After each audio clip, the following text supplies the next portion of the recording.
Chapter 377. The prince took another bite of food and immediately felt very uncomfortable. Dean was still staring at him, as if he was very interested in how he ate. "What's wrong?" Thales swallowed his food and suddenly wanted to ask, but he did not. Fortunately, Louisa suddenly spoke and diverted Dean's attention, relieving Thales of his discomfort. "I feel like we've offended him, Dean. You know Tormorden." Louisa sighed with a worried expression. "Damn it, can you believe it? We tried to save his life, but we offended him." "It's okay. This is the last time we work for him."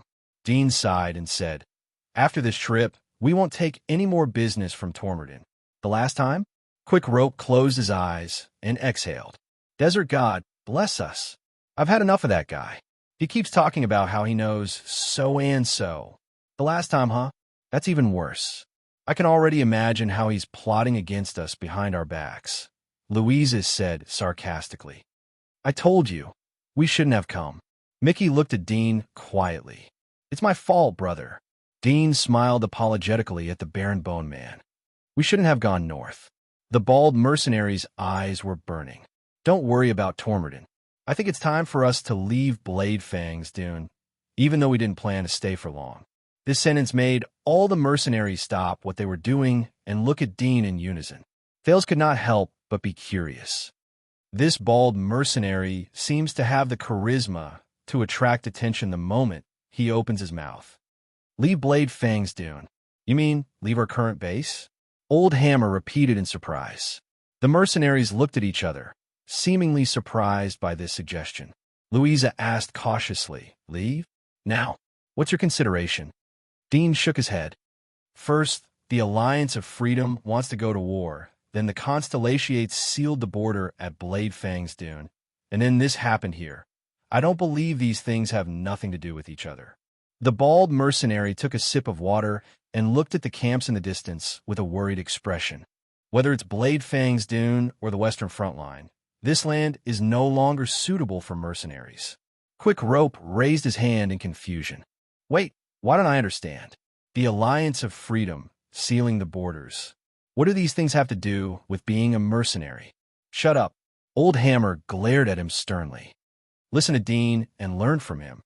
Quick Rope blinked with a confused look on his face. Thales was also watching Dean with interest. "It's been a few years. The city of Faraway Prayers has not sent any cleanup teams into the desert to protect the trade routes.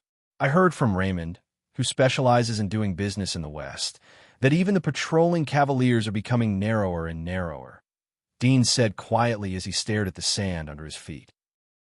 "And now, the Alliance of Freedom dares to openly challenge them and the Northlanders. This means a lot." Kant the Northlander snorted coldly, seemingly very dissatisfied. Dean sighed. "It's not just the city of Faraway Prayers. Prestige Orchid region has also shrunk its line of defense. Korik, who specializes in running that line, told me that it has been a long time since we saw Eksted's forest protectors from Western Pine Forest to Indy Lus. Instead, we would occasionally run into constellations sent by Overwatch City to encircle the land." Quick Rope scratched his head and tilted his head. "So what do you mean?" Everyone shot daggers at him in unison, blaming him for butting in. But Dean did not mind it and smiled. Obviously, the influence and presence of the Northlanders in the desert, whether it's the city of Faraway Prayers or Prestige Orchid region, is weakening.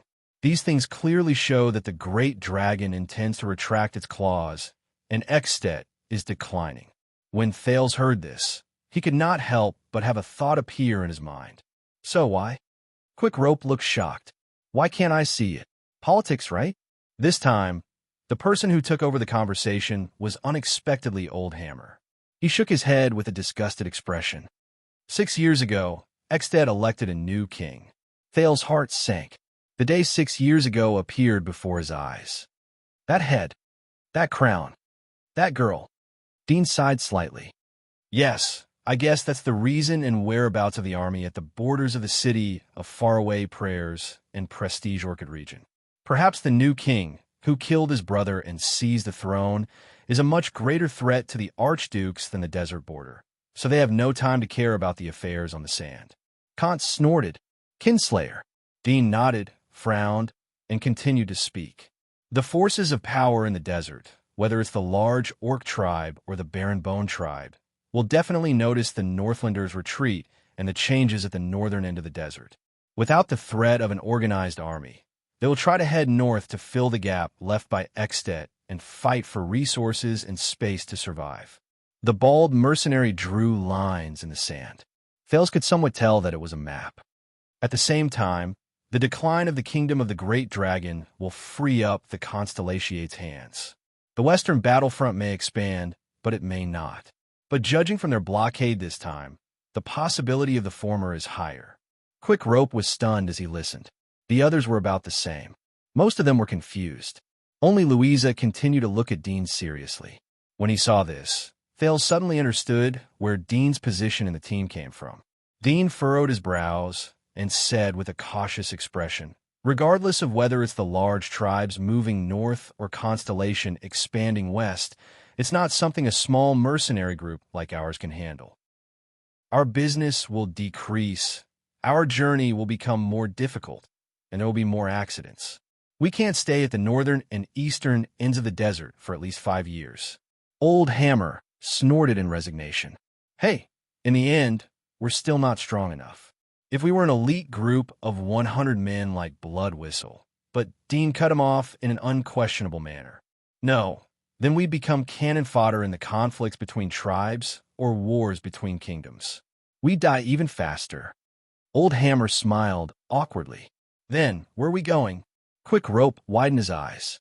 "Back to the south, back to where we came from, the 3 kingdoms of the Mystery Sea?" Dean shook his head to show his disagreement. Sarah Dukedom, Norton Dukedom, and Quell Dukedom are facing the same problem as the northern end of the desert. The same logic applies to Extet's decline and internal strife, followed by Constellation's revival, even if Blade Edge Hill suffered the most damage. Without the threat and hindrance of the Great Dragon in the north, Constellation will definitely try to restore their influence and hegemonic privileges in the neighboring countries in the southwest. And in the 3 kingdoms of the Mystery Sea, in the free world where merchants, thugs, rogues, killers, bounty hunters, free knights, and mercenaries thrive, the smuggler's paradise, the duty-free paradise, the sword arena, and the countryside of death. Guess who will be the first to suffer? Thales breathed slowly and digested the knowledge in front of him step by step. The information these mercenaries obtained was not the same as Little Rascal's view of the world in the study. Quick Rope was almost confused. "It's so complicated. So where are we going?" To put it simply, Dean's expression was serious, and he was lost in thought. "We have to find a place where the powers and forces of power are equal and wary of each other. It'd be best if their strength is greatly damaged and they're locked in a stalemate. That way, we can find business and opportunities, but we don't have to face the disaster of a large-scale war." Louisa nodded. "So, where is Dante's greatsword pointing?" Dean smiled faintly and pointed at the map on the sand. "It's still this matter. Extet will temporarily decline, and the Golden Passage and Camus Union will also be affected. Camus Union has always been full of internal conflicts. Once Extet falls into internal strife, Vine City, which is related to Dragoncloud City by marriage and has seized the right to speak in a union for more than 10 years, will be the most affected. On the other hand, the pressure on the 4 northern cities in the north will decrease sharply, and they will welcome a period of rise.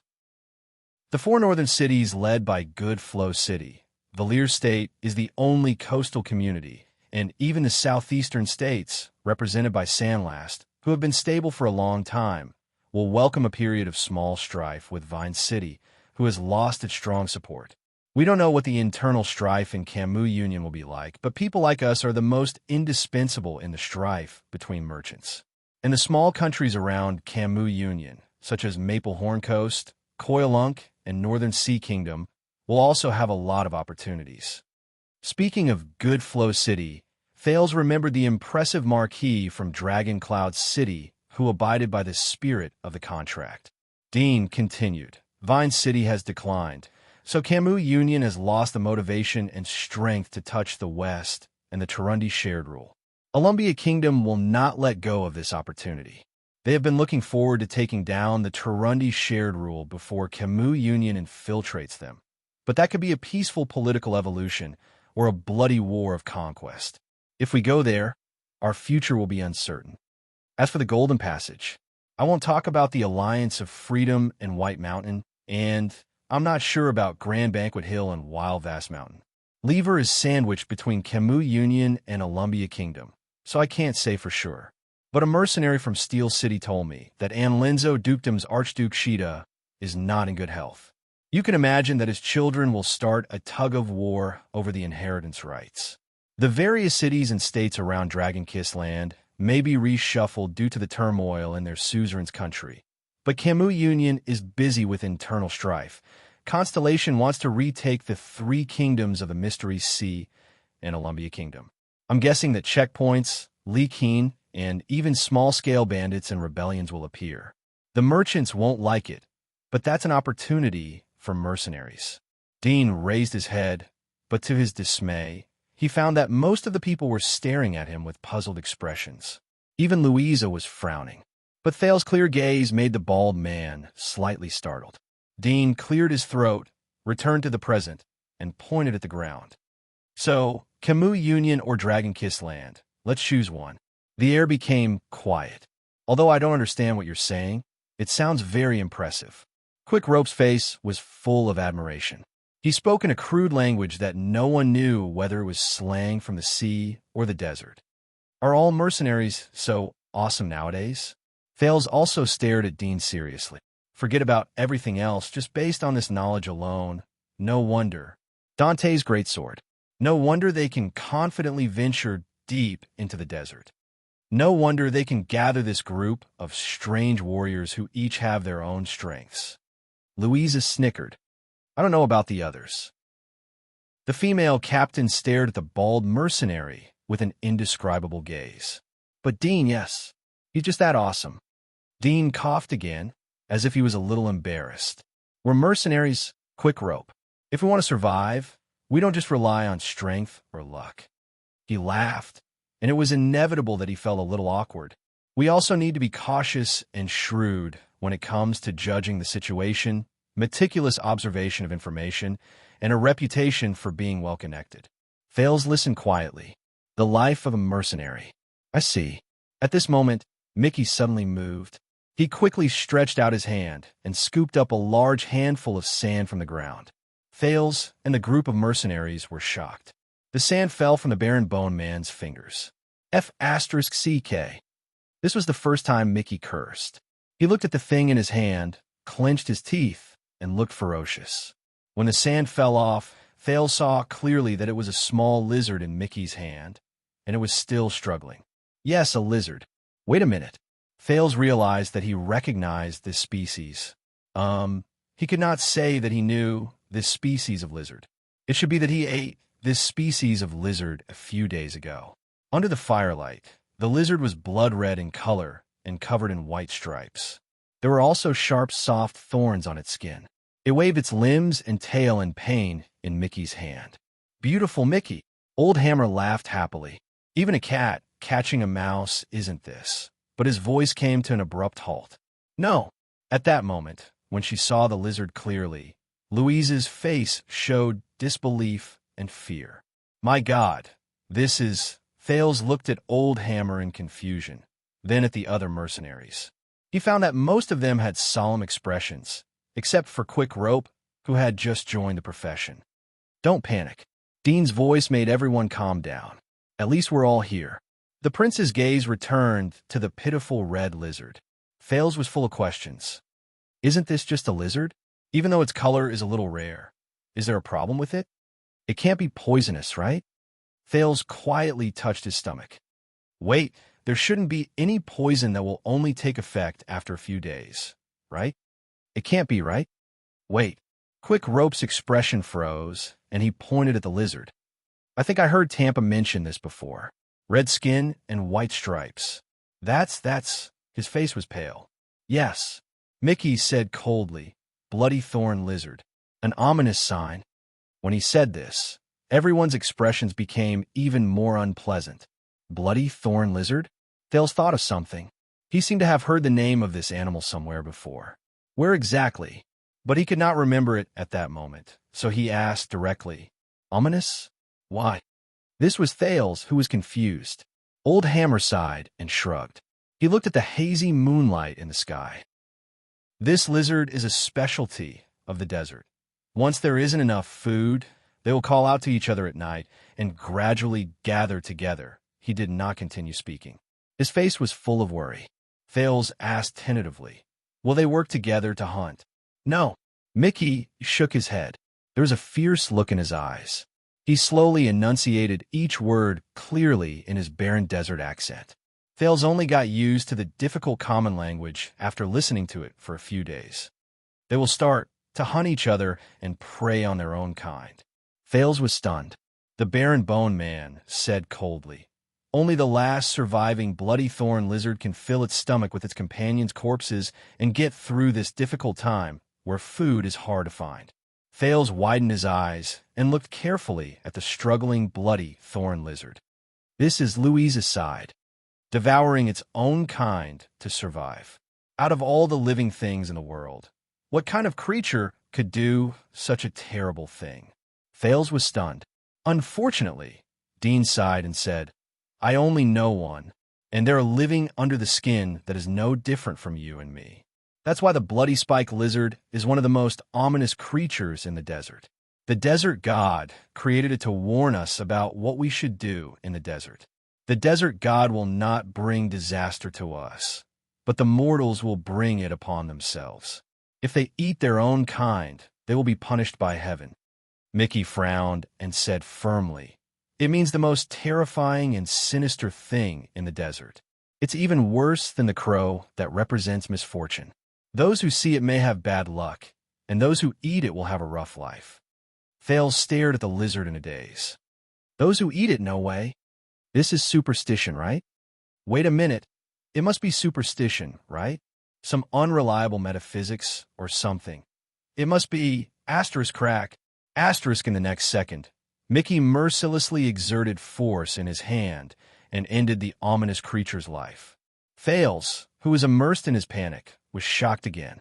The barren bone man dug a sand pit with a cold gaze and placed the bloody thorn lizard's carcass inside. If the desert god does not bring disaster, the world will. If the desert god is merciful, the desert will be forgiven. He chanted something and buried the sand. Quick Rope sighed and patted Thales, who looked a little dazed. Ignore him. The barren bone people are always strange. The atmosphere in the group instantly became gloomy. Don't be nervous, everyone. Louisa coughed and attracted everyone's attention. It's already dead. We just met it once. Even if there were some twists and turns, it's nothing. Besides, that's just a legend. Besides, no one is stupid enough to eat it. When he heard this, Thales touched his stomach with a stiff expression. Go take shifts. I'll go too, Dean said with a calm expression. Trust me, cheer up. At this moment, wait. Mickey suddenly said with a serious tone. Thales was stunned again. Dean frowned. Why, this bloody thorn lizard. Mickey gritted his teeth and stared at the half-buried bloody thorn lizard. It didn't come here for no reason. Mickey, that's just a legend. Old Hammer sighed. Mickey raised his head abruptly. No, it was buried in the sand. It fled in fear. The barren bone man's face was unprecedentedly solemn. And this means, in the next second, Mickey lay flat on the ground. He buried the side of his ear in the sand and did not move. Everyone be quiet. Dean raised his hand and whispered in a show of great teamwork. Let him listen.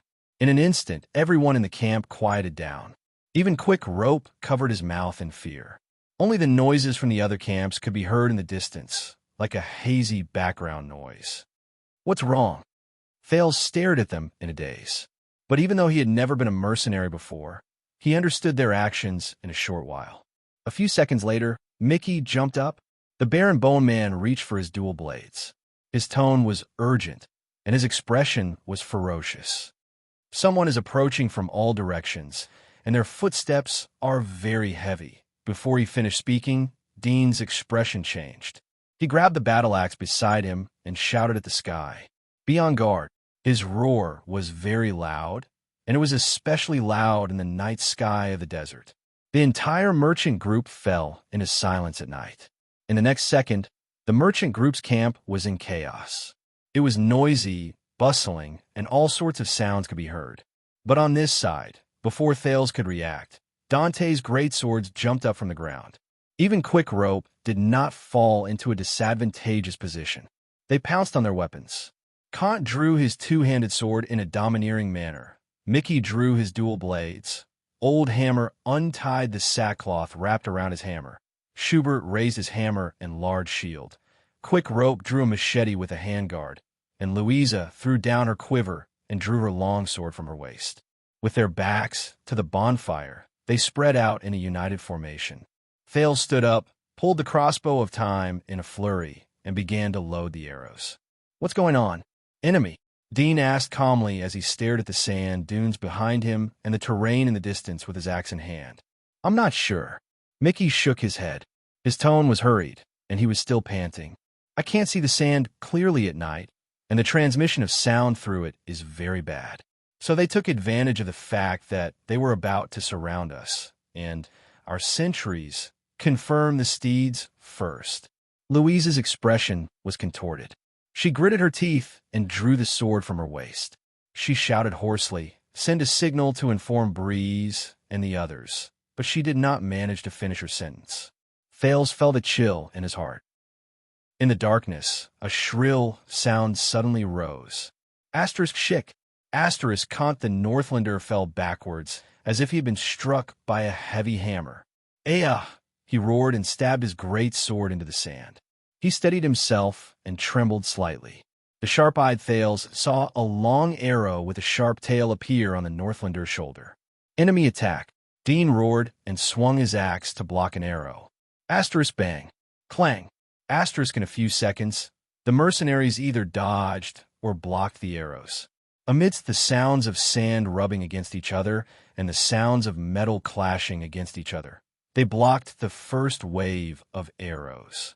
But countless screams and pained howls came from the merchant group's camp. "No, it hurts."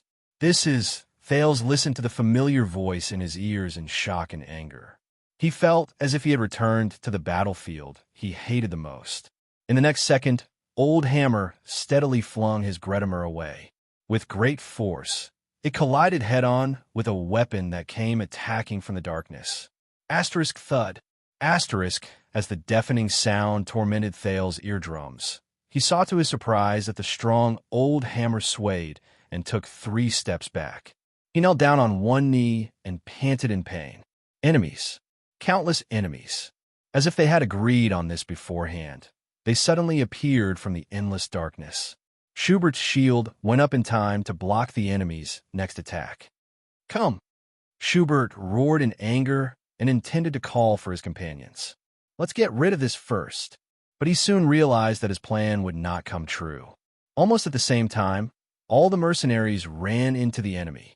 F***CK. Mickey gritted his teeth and shouted. He swung his sabers and parried a weapon that was thick and long. It looked like a saber, but also a sword. But before he could counterattack, he rolled on the ground in a disheveled manner. Sand filled the air, and he avoided a large stick that came crashing down on the ground. "They're professionals." Louisa calmly worked with Dean's axe. She swung her long sword and used her nimble body to deal with the 3 enemies with great difficulty. "Don't panic. 2 people in a group. Formation." Thales tried his best to remain calm. He gritted his teeth and finished knocking his crossbow by the bonfire. He then raised his crossbow and looked around. How could this be? How could this be? The bonfire was stirred up by the sudden battle. It flickered between bright and dark. The enemy's figures could not be seen clearly, but they were indistinct. They shrouded the small campsite and pounced towards Dante's greatswords. F***CK, F***CK, F***CK. Quick Rope screamed. His machete was pushed back by the enemy with great force. The poor rookie fell to the ground.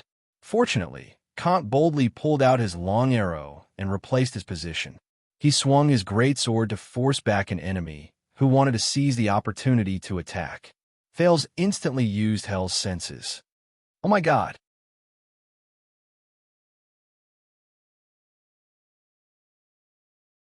He exerted strength in his legs and used the momentum to climb up. Then, he thrust his right arm forward. Chi! The dagger ruthlessly stabbed into the enemy's neck. Ah! Thales roared and spun the dagger with all his might. He felt the wet, sticky, and scalding blood that flowed down his arm. He hated this feeling the most. The feeling he hated the most. It reminded him of that fateful day. That day, he was also like this. The next moment, Thales felt a great force coming at his chest, and he felt a sharp pain. Bang! Under the tremendous force, the prince was thrown onto the sand. Intense pain and chest tightness came at the same time. Oh no! This thought surfaced as Thales breathed in pain. The huge enemy howled in pain. Blood gushed out of his neck, but he did not seem to feel it. He pulled the single-faced great axe from the ground. It was almost as long as Thales, and the ferocious, wide, and thick blade took up half of the handle. Thales, who was still trembling from the heavy fall, could only stare helplessly at the red and black great axe. This is bad. This is bad. He thought in pain and breathed laboriously. His body had not recovered, but it was difficult for him to move. Sell, sell, sell. The tall and strong enemy roared at Thales, who was on the ground. It was as if he wanted to shout with all his strength. Above Thales, he swung his arms over his head and raised the great axe high like an executioner. He shook his head madly, and red blood splattered on the sand. Sell Riche. Wait. Sell? Sell Riche? This sentence, Thales felt a chill in his head. Where have I heard this sentence before? The next second, the ferocious blade of the enemy's axe swung down mercilessly. Whoosh! At that moment, his face was facing Thales. The moment he saw the enemy clearly, the prince was stunned. This face, what? What kind of face is this? The enemy's large face contorted and trembled in pain. His skin was dark gray, his forehead was wide, his hair stood tall, and his eyes were small. The muscles on his cheeks were connected together, and they shrank violently under his gray, rough skin. The wings of his nose were practically two thin slits. Only a black, gaping mouth could be seen. It opened in the air, and as it roared, it revealed its terrifying, sharp teeth. Savage, ugly, and chaotic. This was the only description Thales could think of. Asterisk whoosh. Asterisk, as the enemy roared, the terrifying blade of the axe sliced through the air, fell to the ground, and went straight for Thales' chest. In the darkness, the sounds of battle seemed to have become much more indistinct. In the end, Thales gritted his teeth and stared at the descending great axe in despair. No, the prince thought in despair. He is not him. He is not human. It is it. Mother of asterisk king bastard. Under the night sky, Old Hammer's angry and sorrowful roar exploded on the ground. His tone was shrill, and his attitude was resolute, as if all the hatred and pain in the world had been gathered there. It's the great bastard. Chapter 378. The wind from the axe stirred up sand and dust. Thales had no choice but to close his eyes. But in the end, he managed to escape the fate of being cut in half. At the critical moment, a single-edged battle axe swung from the direction of the bonfire. With an earth-shattering roar, it slashed into the orc's unprotected armpit. With an earth-shattering cry of pain, red blood gushed out from the orc's body, drenching Thales' face as he panted in pain. It was salty and pungent. With this slash, the orc's crude great axe flew out of its hand. With a momentum that could split the earth, it sank deep into the sand and sank into Thales' left shoulder. The tall orc roared in an unfamiliar language. It turned around and swung its arm, which was as thick as a human's thigh, at the owner of the battle axe. But the man nimbly dodged it. "Get up!" The bald mercenary, Dean's powerful voice rang out. It was extremely clear among the murderous shouts around him, and it made Thales feel refreshed. There's no time to rest. The power of eradication flowed to the teenager's back and chest, making his chest feel a little better. Thales turned over and climbed up the orc's great axe with trembling hands. He used the force to get up, wiped away the blood on his face, and recovered his numb limbs from the shock. The orc whose neck had been pierced by Thales was still as violent as ever. It did not care about the blood gushing out from the wound on its neck and armpit. It only roared in a language that Thales could not understand and pounced on Big Dean. The calm mercenary held the axe with both hands and looked like he was going to charge at the orc. But the moment he got close, he rolled to the side and nimbly dodged the orc's fierce pounce. "Hura Nadalius!" The orc howled in exasperation and turned around. As it pounced on Thales in a frenzy, the orc's blood splattered and watered the dry land. Dean stared at the orc's feet, but he did not fight it head-on. He only used his body and footwork to feint attacks to avoid two of the orc's powerful attacks. It was like a bird avoiding a ferocious leopard. The orc's blood flowed slower and less. Finally, Thales was gratified to see the orc panting harshly. Its body swayed slightly, and its movements became sluggish. Dean did not let go of this opportunity. He burst forth in an instant and rushed to the side of the orc like a whirlwind. He waved his axe and chopped off the ugly head. The headless body swung its several-foot-long arms for the last time and collapsed on the sand. Thales sighed in relief. "You saved me a lot of trouble." Dean panted as he pulled Wuxia up. He tossed the spare one-handed sword at his waist to the young man and kicked the sturdy corpse. "But remember, Wuxia, don't get entangled with them. Orcs don't fall immediately after they're injured, and the more injured they are, the more they counterattack, the more dangerous it is." "I know." Thales gritted his teeth and took the weapon. "I'm sorry, someone taught me, but when it comes to actual combat, in the classrooms of the Northlanders, even though the Holiness Exorcism campaign had passed thousands of years ago, the tall, strong, and fearless foreign species were still their eternal enemies. In the entire Extet Kingdom, the Sinnoh region in the far north was the most aloof Archduke's territory. When facing the common elected king, they were even exempted from paying a large portion of taxes. This was used to build an elite troop that was as famous as the White Blade Guards, the Glacier Sentinels. It was all because the Stustel family had been shouldering the heavy responsibility of guarding the 38 Sentinel lands and guarding against the glacier orcs north of Queeker for generations. Since the founding of Extet, more than 20 common elected kings had led their armies to the north to provide support and fight against the glacier orc tribe that crossed the border to the south. Whether it was the military training that the responsible Northland nobles received since they were young, or the regular training that the conscripted soldiers of military age received, how to fight against the orcs was a compulsory course. The guards in Heroic Spirit Palace all said that before Nicholas got that nickname, he had already followed behind King Nuvan in the 38 Sentinel lands and proved that he had the combat power to be on par with the orcs. However, when he faced the delicate Archduchess and her dagger, which looked more like a thread being threaded through a needle, the Star Killer, who had a lot of experience in fighting against the orcs, could only vent his frustration of not being able to use his talent on his second student. After all, the Prince of Constellation did not have the chance to go to the north. For example, he would use his great axe to push Thales down countless times, or beat him up mercilessly even after Thales yelled for him to stop countless times. All in the name of this is the power of the orcs. However, Thales did not expect that in his first battle against the orcs, he would still forget Nicholas' teachings. Thales stared at the headless corpse with lingering fear. He thought about the irresistible strength it had used to throw him with the wound on its neck. What kind of race is this?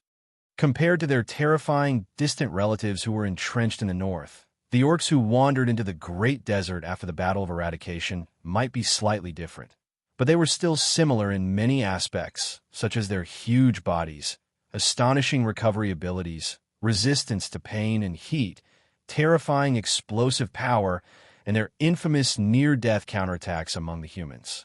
It was said that the famous Iron Blood King died from the last slash of a dying orc under his feet. Dean did not say anything. He only punched Thales' chest. The worry between his brows did not disappear. "Be careful." As Louisa shouted urgently, Dean pushed Thales away. A fierce spiked mace smashed into the sand between them, stirring up sand. This was not the only threat on Dean's side.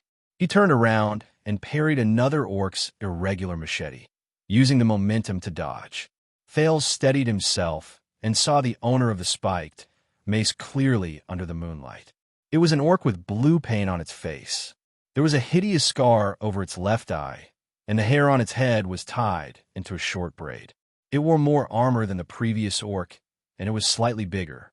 Its height was almost 1.5 times that of an adult human. It glanced at the corpse on the ground, then opened its mouth to reveal 2 rows of tightly clenched teeth. It first looked at Dean, who was entangled, then at Thales. "Sell." The orc in front of him spoke slowly with its rough voice, chords vibrating. "Luma, Saka, sell." Thales could not discern the orc's expression, but it did not affect his ability to judge its emotions. The orc's fresh blood on his face was a little sticky. The prince endured the stench and got into position with his sword. "Orcs, they can crush your skull as effortlessly as we smash eggs." This was what the awkward Glee Ward told Thales before they parted in Dragoncloud City. Thales now had a deep understanding of this. Almost every one of them was 78 feet tall, or even taller. Their strength was astonishing, and their movements were swift. The weapons in their hands were heavy and crude, but when it came to efficiency, they were not any worse than human weapons forged with excellent quality. They were superior to humans in every aspect in terms of size, strength, and physique. It was hard to imagine how the miracle of thousands of humans defeating 20,000 orcs was created during the Holiness Exorcism campaign 2,000 years ago. Thales clenched his teeth. In the distance, Louisa used a 2-handed sword and agile footwork to drag down 3 enemies with great effort. Mickey agilely rolled on the sand and moved swiftly. His blades danced in the air, confusing the vision of multiple enemies. He used the debris and obstacles to fight and move as he tried to get closer to Louisa. Schubert, Old Hammer, Kant, and Quick Rope had their backs against each other as they struggled to fend off the orcs surrounding them. The others were not so lucky. Although the merchants also had their own weapons, their skills were obviously not comparable to the mercenaries. Under the suppression of the orcs in terms of both quantity and quality, the merchant group suffered heavy casualties, and the screams of pain still lingered in the surroundings. The battle cries continued, but the orcs no longer concealed their ambush. Their unfamiliar language and majestic voices rang through the sand dunes. "Waya, there's one more thing that's crucial to fighting against the mixed breeds." Dean panted and swung his axe at the enemy to make them retreat. Never be alone at any time, even if it's one-on-one. Under the moonlight, 2 tall and strong gray figures slid down from the sand dunes. They raised their weapons and rushed towards them. "Go and meet up with Louisa. I'll cover you." Thales nodded nervously. "Run." Almost at the moment the teenager ran, the orc with blue paint on his face roared and swung his club at him. "Fruka!" But Dean did not let him have his way. He parried the mace in the air with his battle axe. Asterisk thud. Asterisk as he listened to the howling wind behind him. Thales resisted the urge to turn his head around. He desperately summoned the sin of Hell's River and rushed back to the bonfire at an astonishing speed. He pounced on the ground and took out a shield from Schubert's luggage. The moment he raised his head, he saw a majestic figure raise a scimitar at him. His sword style, which he had practiced countless times, was activated instinctively. Raise your shield and aim it at your enemy. There are only 2 situations in which you can put it down. You die, or the enemy dies. The teachings that had never faded during the past 6 years rang in his ears again. Iron body style.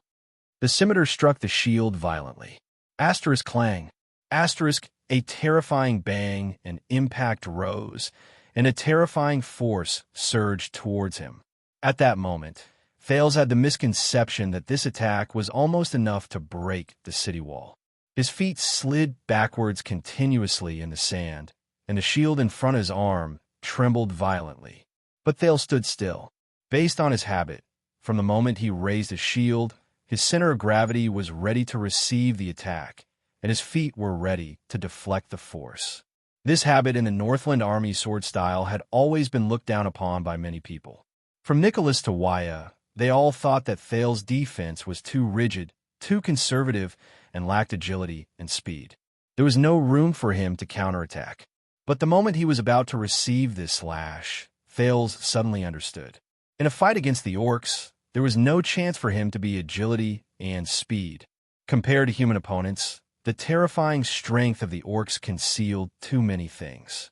Their fatal blow would tear apart one's moves the moment they came into contact with each other.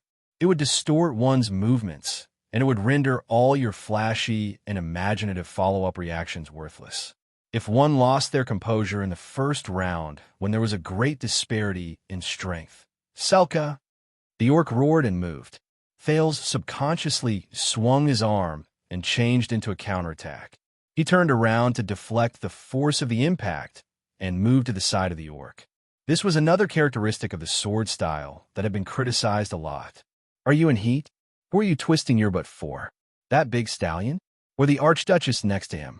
These were Nicholas's harsh words when he kicked Thales to the ground during one of his classes. The prince took a deep breath and lowered his body. The power of eradication surged into his right hand, and he launched his first attack since the battle began. Asterisk grip. Asterisk the blade of the sword cut open the orc's unprotected back knee, and blood gushed out. It was the second attack style of the Northland Army's sword style, the heel breaker of the flank attack. Thales subconsciously furrowed his eyebrows. The orc cried out in pain. Its left leg was slightly out of sync, but its attacks became even fiercer. Thales forced himself to calm down. He was not in a hurry to attack. Instead, he surrounded the orc's injured leg and used his small body to fight while retreating. His shield and the orc's scimitar clashed 3 times, and the impact made his arm numb. The power of eradication flowed freely through his entire body. His hell's senses not only reflected his enemy's every move in his mind, it also reflected the situation in the distance. Dean was surrounded by 3 orcs, and Louisa had broken through one of her opponents and was rushing towards him. Finally, Thales seized the opportunity. After another iron body style, his long sword shot upwards like a rattlesnake, and he pointed at the orc's chest during the gap between its attacks. The orc's skin was rougher and harder than he imagined, but the enemy's charge helped Thales. The prince gritted his teeth and felt both his shield and long sword tremble. Asterisk shing. Asterisk a warm, slippery liquid gushed out, flowed along the blade of his sword, and onto his arm. Hurrah! The orc whose chest had been pierced cried out loudly. Its face contorted, and it became uglier. Thales, who had learned his lesson, knew that the situation was bad. Without hesitation, he pulled out his long sword and pounced to the side. In the next second, asterisk bang, asterisk the bonfire beside him was violently smashed by the enemy's desperate slash, and sparks flew everywhere. The orc did not manage to advance any further. Louisa appeared from the darkness beside him and chopped off its saber-wielding palm. Beautiful! Louisa avoided the dying opponent and let the orc roll around in pain as it was burned, its chest pierced, its hand severed. She hammered the ground beside her violently, and blood flowed nonstop. First time seeing an orc, Thales shook his head. Having relaxed, he felt numb and pain all over his body. Second time. The first orc had already been killed by Dean, but they did not have time to chat. Louisa had not only brought reinforcements, but also 2 more orc opponents. The wind howled, and Thales instinctively rolled again. But he had used up a lot of his stamina, and his movements were not very accurate. The enemy's heavy sword still brushed against his shield. Thales felt his left hand tremble, and he immediately lost his balance. His face fell to the ground, and he could not help but swallow 2 mouthfuls of sand. Damn it!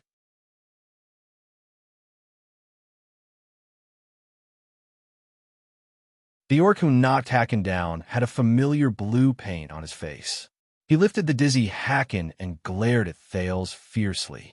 His eyes shone with a hatred that even the other races could recognize. Fruka! In the next second, Thales watched in horror as the blue-faced orc seized Hakken's head. It was like it was grabbing a chick, and with an angry roar, it shoved Hakken's head against its chest armor. With great strength, the collision between the skull and the steel let out a strange, terrifying sound. Asterisk crack. Asterisk Thales shuddered. No, Hakken. Dion's roar came from behind the blue-faced orc. Just like that, the Arabian Hakan, who once wanted to marry his sister to Thales, had his head change shape. It turned into something red and white, and it shot out. He slid limply to the ground, and he did not move. Orcs, they can crush your skull as effortlessly as we smash eggs. This sentence echoed in Thales' mind again, and it made him extremely horrified. Sock! Fruka! The blue-faced orc roared at Thales ferociously. He swung his sticky left hand and hit his chest armor, which was covered in brain matter and blood. He walked towards Thales step by step, but he turned around halfway. Bastard! Dion roared and pounced on him. His battle axe clashed against the orc's mace. I'm your F***king enemy. Thales shook his head and chased away the fear he felt just now. But the massacre did not end. The bloody smell of swords and blades continued.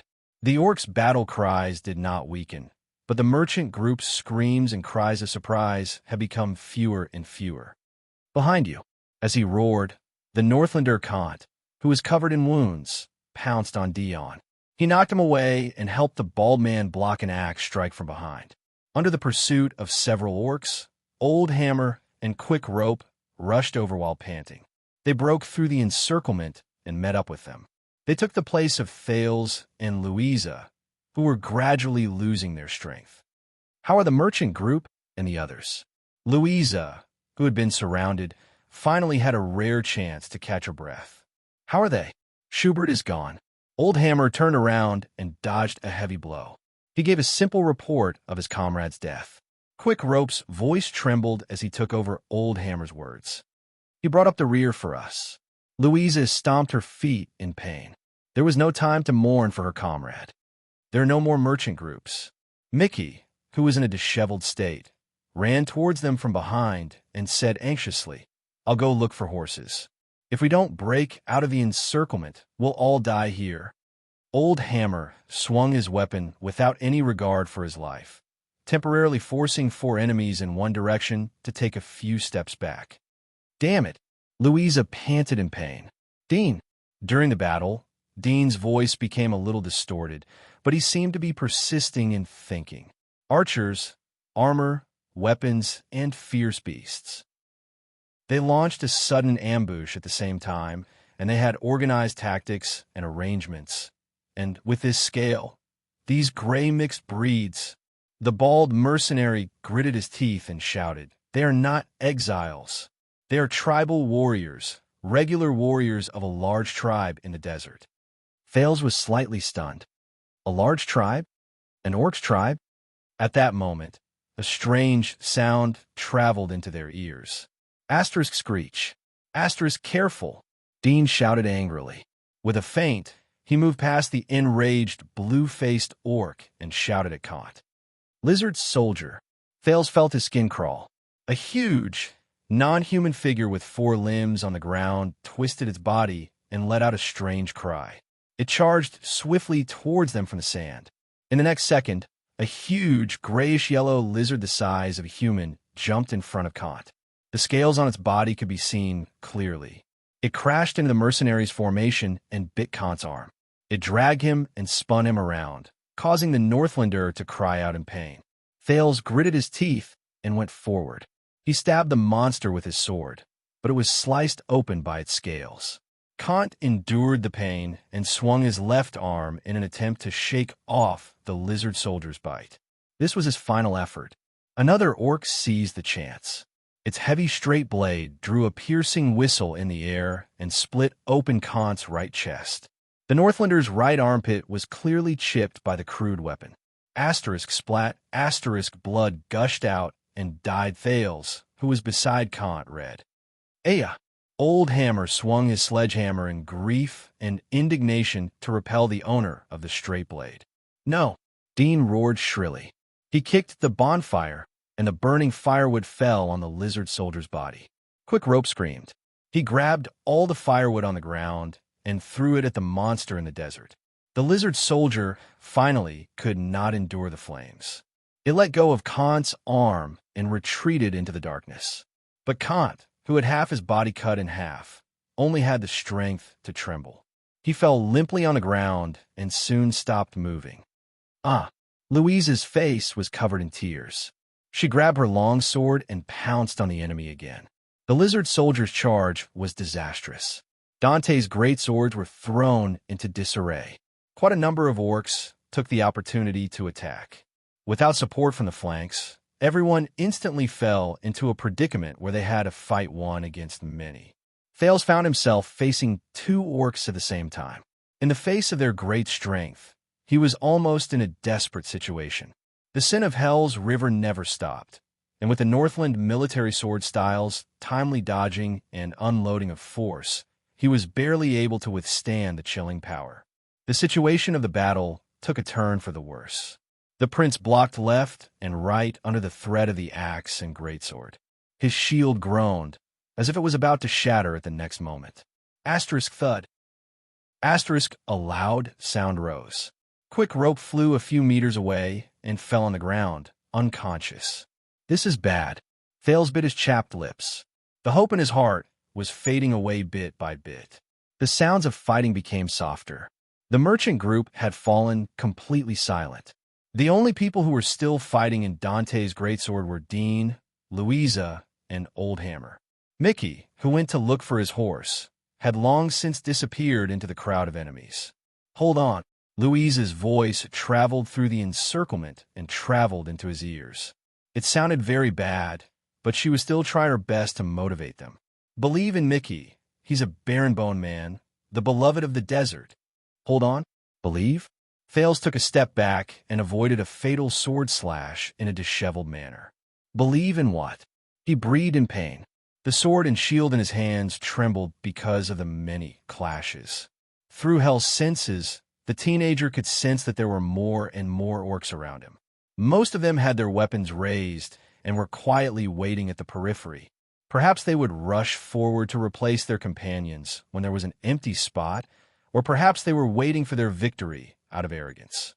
As he stared at the increasing number of enemies around him, Thales began to believe that his luck had probably come to an end. He knew that his opponents were too strong, be it in terms of numbers or strength. They had almost no chance. He was only fighting with the instinct that had allowed him to never give up over the years. The sin of Hell's River seemed to have reached its limit. Asterisk bang. Asterisk a heavy blow came from not far away. Old Hammer fell to the ground with a pained cry. Damn it. Thales sighed in his heart. He rolled strenuously, only to find that he had rolled to the feet of another orc. A chill ran down his spine. It's that blue-faced orc. It lowered its head, its expression as ferocious as ever. In the next second, the spiked mace struck the ground. Asterisk bang. Asterisk Thales threw his shield away. Dragging his aching body, he dodged the attack in a disheveled manner. He knew that these beastmen's attacks were fatal to humans. As for the chance to increase the sin of Hell's River, forget it. In a battle of this intensity, there would not be a chance for him to not die, as Blacksword had said.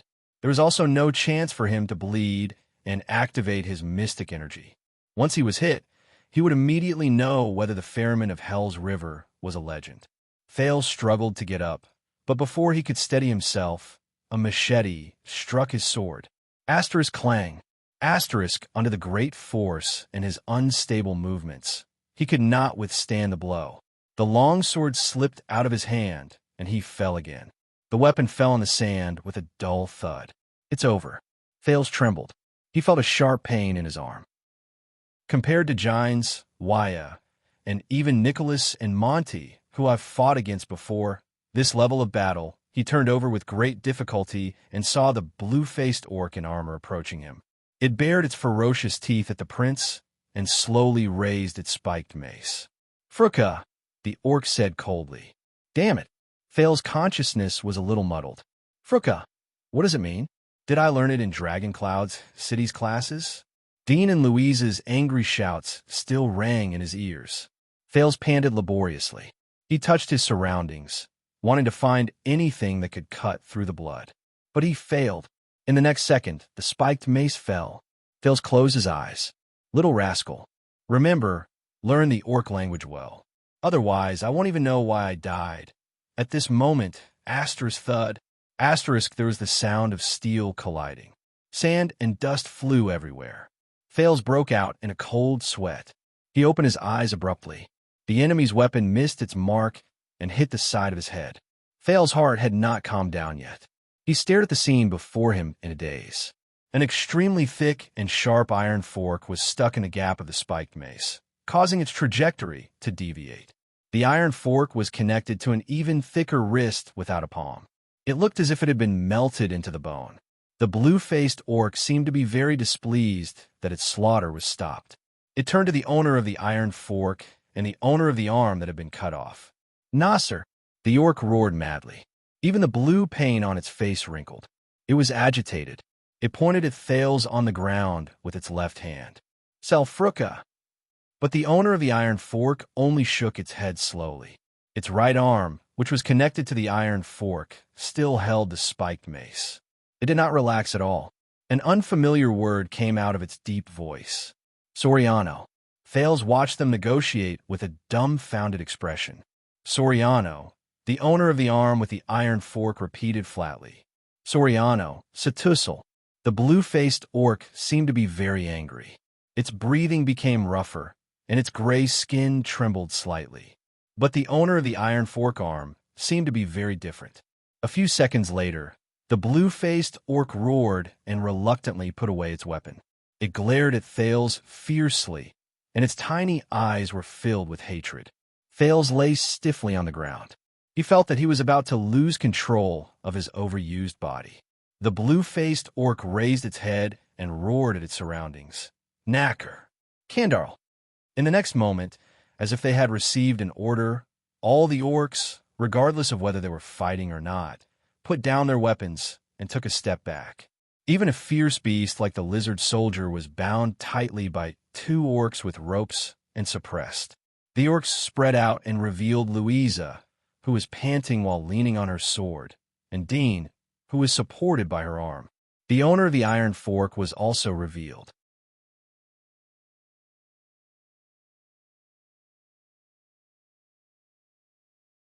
Chapter 379. In the chilly desert night, the orcs who successfully ambushed the merchant group panted heavily and held their torches high. They mumbled in a language that was slightly similar to the glacier orcs' language. They walked back and forth in the messy camp, searching for their spoils of war. In the camp of the merchant group's master, starting from Dean and Louisa, Old Hammer, Quick Rope, Mickey, the human captives who surrendered had their heads in their hands. They lined up in a line and were escorted by fully armed orcs to the enemy's leader. Thales was among them, and he followed behind Dean.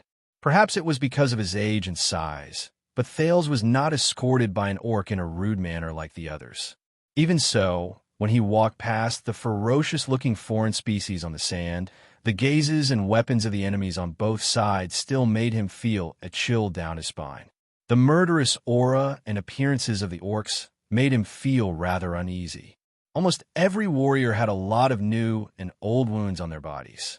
It was obvious that they were brave warriors who had been through hundreds of battles. They looked at the group of captives with disdainful eyes and deliberately tapped the weapons in their hands. As the weapons clanged, Thales could not help but remember the scene 6 years ago when the diplomat group walked past the Northland Infantry Regiment under Broken Dragon Fortress. They were just as nervous and suffocating, but they were even more desperate than back then. Aside from the dozens of orc warriors, 3 unique orcs stood in front of Tormodin's goods and watched the captives approach with cold eyes. Thales was not unfamiliar with them. There was a cold-faced orc with white lips and an abnormally large black bow on its shoulder. It was the one who killed the mercenary Palka with 1 arrow during the battle between the sharpshooters. There was a ferocious creature who carried a great sword, had a bare upper body, and had bulging muscles. Its forehead was painted black. It stroked the wound on its chest, and there was a terrifying, ferocious smile on its face. The Northlander, Kant's death was attributed to his horizontal slash. There was also the ferocious orc who had blue paint on his face and was stroking his spiked mace. It had been chasing after Thales since the beginning of the battle. Now, its gaze had never left the teenager, and its sharp teeth were grinding against each other in hatred. It mowed to the prince from afar. Flocka. The blue-faced orc clenched his fist and tightened his grip on his spiked mace. Flocka. Flocka again. Thales mumbled quietly. He had a bad feeling about this. But these three different fellows couldn't hide the elegance of their leader. The pure black orc with a broken arm was draped in a rare snow-white fur. He lowered his head and looked at the iron fork on his right wrist. He casually sat on a large pile of goods, as if he had blended into the silence of the surroundings. He waited for the arrival of the captives under the illumination of the torches. Its different posture and height proved its status. The captives were brought in front of it one by one and lined up horizontally. The rude escorts pressed or kicked them, forcing the defeated to kneel before their leader. Thales sighed softly and knelt down in the sand. Under the night sky, the half-naked orc carrying a great sword next to the leader let out a huff and signaled his subordinates to throw a torch over. It raised the torch and roasted the wound on its chest. Amidst the merchant's gasps and the sizzling sound of the flames, it sighed with satisfaction. After the wound was healed, the orc walked step by step past each of the kneeling captives, illuminating their faces. Thales narrowed his eyes because of the light and the heat. The leader, who sat on the goods and stared at the iron fork, slowly raised his head and looked at his spoils of war. There were more people who survived in the merchant group than he imagined. At least 8 or 9 people knelt among the captives. They also had their arms crossed and shivered under the orc's gaze. Perhaps it was because the battle started too suddenly and the enemy's ambush was too successful. Those who picked up weapons were basically killed mercilessly in the first round. The others who did not have time to arm themselves were soon scared out of their wits by the horrifying battle situation. Under the ferocious faces of the orcs, their bleeding weapons, and their terrifying roars, they curled up on the ground and raised their hands to surrender. Thales, who saw their expressions clearly, dared to say that these merchants had probably never seen so many orcs in their lives. The flames were scattered by the cold wind. In the face of the ferocious faces of the orcs, the captives' hearts were like dead ashes. The frightening silence lasted for a long time. During that time, the night wind and cold, accompanied by the noise of the looters in the distance, added a hint of sadness to the scene, as if it was an execution ground. Outsiders. Finally, the pure black leader spoke. Between his twisted and terrifying lips, his accent in the lingua franca was as smooth as ever. It was so fluent that it was hard for people to believe that it was spoken by an orc. "You are here. Who's in charge?" There was a commotion among the captives kneeling on the ground. Many of them subconsciously turned their heads. Thales saw from the corner of his eye that the big-bellied Tormodin was also kneeling on a remote side of the group with his hands over his head. But the wealthy merchant group owner, whose ancestor was acquainted with the virtuous king, who was so arrogant that he could not stop talking about business, was no longer there. What was left was a pitiful man who could not stop shivering. Tormodin seemed to be frightened by the appearance of the orcs. He just shrank his head back and did not even dare to raise his head. The fat Tormodin knelt on the ground and trembled like a sieve. He tried his best to curl up his muscles and bones, as if every inch of his body exposed in the cold wind would bring him losses. He did not make a sound in the face of the leader's question. The pure black orc leader looked around to the captives and sneered with a sonorous voice. "Humph, so, outsiders, you don't have anyone who can speak to you who can negotiate with me, even if I have to start thinking about who to keep and who to kill." These words made many of the captives tremble even more violently. This is an orc who is proficient in the human language, Thales thought. This is rare. And according to Dean, they're not exiles who are scattered and alone, but from a large tribe. When he thought of this, Thales noticed that Dean, who was beside him, sighed. The latter moved his knees and prepared to stand up. But before the bald mercenary could do anything, there was a slight commotion on the other side of the group of captives. "We surrendered, and you promised to spare our lives, orc." An armored girl put down her hands and stood up in an eye-catching manner among the kneeling people. She straightened her back and looked at the enemy with a calm expression. F***CK. Thales heard Mickey curse softly on the other side. "I am." In the dark, Louise's expression was a little gloomy, but her voice was extremely clear and steady. "I'm the leader of this group, Louisa Dante. Unarmed," she said softly. "You can negotiate with me." The commotion happened again, but this time, the ones who caused the commotion were the gruff orc warriors. They whispered to each other in a roaring voice. The pure black orc's facial features moved slightly. It changed its sitting posture, placed its elbows on its knees, and leaned forward. It seemed to be very interested in this woman who stood out among the crowd. "I only promised the lives of this person, and that's Sereno." The orc pointed at Mickey and Thales with the iron fork on its wrist. "I did not include the other outsiders." And you, the three orcs below the leader looked at each other in pairs, bared their teeth, and let out deep laughter that sounded like the howling of a cold wind. "Look, my holy guards are laughing." The leader turned to Louisa with a smile. "The people outside the desert have fallen to the point where they let a powerless female lead them." On the other side, Old Hammer and Mickey let out soft curses. In the face of the orc's gazes, Louisa calmly inhaled. "Then you could have given me a weapon and an opponent. I can prove to you which one is more powerless, your promise or my sword." The beastman, who was bare-chested and holding the torch, gasped for air, patting the wound on his chest and saying something. The leader responded to it, causing many orcs to laugh. It turned its head. "You do not need to prove it, brave warrior Louisa Dante. I know very well that many females in the world are much more terrifying than males." Louisa froze for a moment.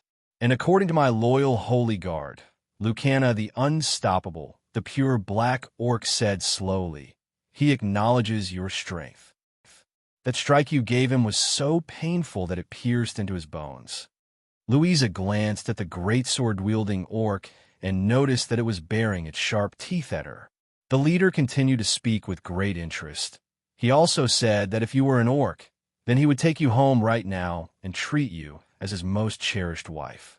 He would protect you with his blood and sword, and protect the strong children you give birth to with him until his war soul completes the desert god's test and returns to the land of his ancestors."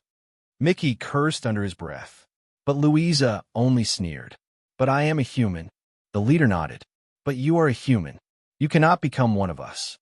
The pure black orc gestured at Lucana with its chin. "So he had no choice but to eat you." "Eat. Eat?" Thales felt a chill in his heart. For some reason, he remembered the sand scorpion he ate, and the bloody thorn lizard. Louisa sighed. "This is considered racial discrimination." The leader seemed to be amused. It opened its mouth and let out a series of terrifying laughter. "Is this a normal situation?" Thales whispered to Dean, who was beside him. "Do all the orcs who capture humans first play a joke on them before they heat up the cauldron and cook them?" "I don't know. After all," Dean's lips did not move. "There are not many people who can return alive after being captured by orcs to tell stories." Thales shuddered a little. Louisa raised her head. "So, was it you?" The female leader fearlessly faced the orcs who were glaring at them. "Kill those desert bandits. People who hunt and kill all living things in the desert on a large scale." The leader narrowed its eyes. "So you discovered it." Its deep voice rang out. "Those corpses." Dean frowned a little. Louisa nodded. "There are quite a number of powerful individuals in those camps. There are even exiles from large tribes, but they were unable to fight back." The female team leader looked around at the dozens of orc warriors around her. "I'm guessing that it was you who used numbers, battle tactics, and formations. You used the brave warriors of the tribes, who were almost like an army, to slaughter them alive. Just like tonight for this surprise attack, you even removed your heavy armor and came with light equipment just to catch them off guard." Dean sighed softly beside Thales' ear. "She is trying hard to make herself look stronger. It is said that orcs, especially people from large tribes, respect the strong and warriors. They value honor." The orc leader smiled. It raised the iron fork on its broken wrist and pointed at Louisa. "Very good. Is there anything else you want to say?" Louisa took a deep breath, nodded, and continued. "Shattered Stone Tribe, I know you." The leader did not move. Louisa spoke without fear in the face of the leader and his three terrifying subordinates. "You are one of the 8 great tribes under the Dragon Skeleton King in the desert. You suffered great losses in the Desert War, and had no choice but to flee to the depths of the desert. But why? Why did you take the risk to leave the depths of the desert and come to a place so close to the Constellation's forces? Why did you go around killing people like crazy? This is not in line with the rules of the desert. Even you, the leader, smiled again. Compared to his subordinates, especially his 3 so-called holy guards, this orc smiled more often and more frequently. It was also more unsettling. The rules of the desert? Very good. You can live, woman. The orc leader nodded slowly, ignoring the sword-wielding orc Lusana's roars of protest. For your good fighting skills and knowledge. As for whether you will follow us back, or we will see. What about the others? The others must prove their worth. The orc leader turned his head and swept a sharp glance at the captives with his yellow eyes. And the reason why I attacked and captured all of you is because I want to know one thing. The mercenaries frowned at the same time. What is it? Louisa asked, puzzled. In the firelight, the orc leader narrowed his eyes. More than 10 days ago, I received a report. It stepped on the sand body that was as tall as 2 men. Many people, whether they're barren bone people, orcs, desert bandits, or small tribes and groups, are fleeing from the north and the east. Fleeing? Doubt rose in Thal's heart. This doubt also spread to the captives, but the situation in front of them made them have no time to think about it. The orc slowly walked to the leftmost side of the captives and passed each of them step by step. As they watched this ferocious creature approach, many of the merchants trembled in fear. Thal swore that he could even smell the faint stench of urine. I am very puzzled.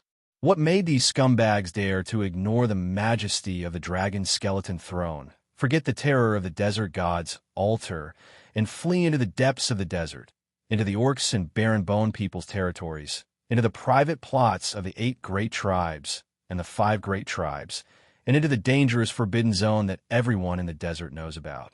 And according to these refugees, the pure black orc walked past Tormodin, who was lying on the ground and looked like a trembling caterpillar. Not long ago, a group of thousands of elite cavaliers entered the desert. Beside Thales, Dean held his breath. Thousands of people, he whispered in puzzlement. What Dean did not know was that Thales' heart skipped a beat at that moment. Cavaliers. Cavaliers? Cavaliers who entered the desert. The pure black orc walked past Louisa, patted her shoulder with his huge left hand, and curled his lips. In the past 10 days, they occupied almost all the strongholds in the oases, chased away all the natives, and killed those who did not want to leave.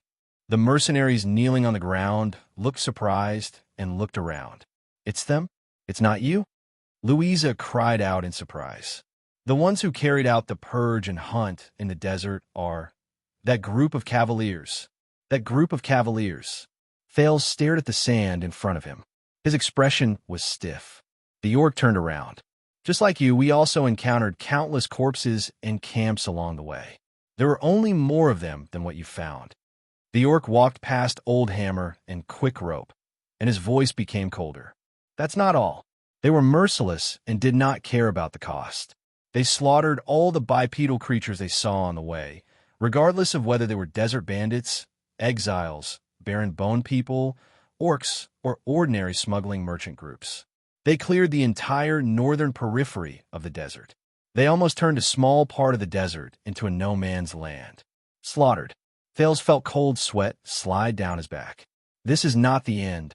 The orc walked in front of Dean. The pure black orc leader lowered his head and cast a profound glance at Dean. They did not leave.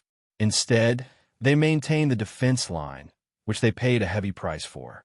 They transported supplies day and night, fed their horses and replenished their grass without restraint, just so that they could stay in the desert for one more day. Dean narrowed his eyes. What? Their roaming cavaliers moved around and patrolled back and forth. They killed anyone they saw, drank water they saw, and gnawed grass they saw. The entire northern end of the desert was disturbed by them. Moved around, patrolled back and forth. Thales felt his breathing become slower and slower. The orc continued to move forward. The friction between his huge feet on the soft sand was chilling.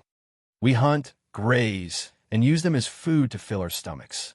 But even the stupidest of our tribesmen knows that when we get what we need, we must keep the cubs and not touch the seedlings. The slightly panicked Thales could feel the orc's footsteps getting closer. This way, we will still have food in the coming year. But these people, be it water, pasture, firewood, or campsites, these assassins on horseback take them without any hesitation. They consume all the resources in the desert without stopping.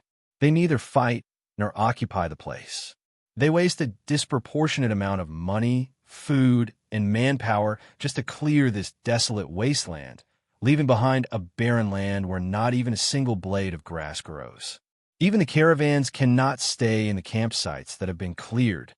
The orc walked past Dean and finally stopped beside Thales, who was at the furthest side. He stopped beside the youngest human. Thales was still holding his head. He saw the orc's sturdy calf from the corner of his eye and felt it speak above his head. This is bad. This means, based on my experience, these cunning humans must have ulterior motives when they behave abnormally, just like what they have done in the past. But since they have taken action, we must also take action of our own. The orc leader narrowed his eyes and looked at the captives. This is the reason for us to head north. This is the reason why I have decided to lead a large group of tribal warriors to the far east and north in the desert. It gritted its ferocious teeth. So, outsiders, over the past month, you're the only ones who came from the direction of Bladefang's dune. You're the only ones who set off from the same direction and place as those mad cavaliers. You are also the only ones who might know their intentions. The captives kneeling on the ground had different expressions. On the sand, rows of orc warriors stood around them coldly, looking at every single human captive who was either trembling or puzzled. The expressions of the three holy guards did not change. They waited for their leader's next words.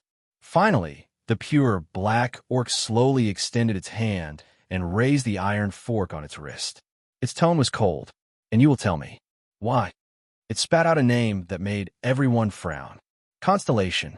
Why are they doing this? The mercenaries stared at each other. Even the merchants were shocked and bewildered.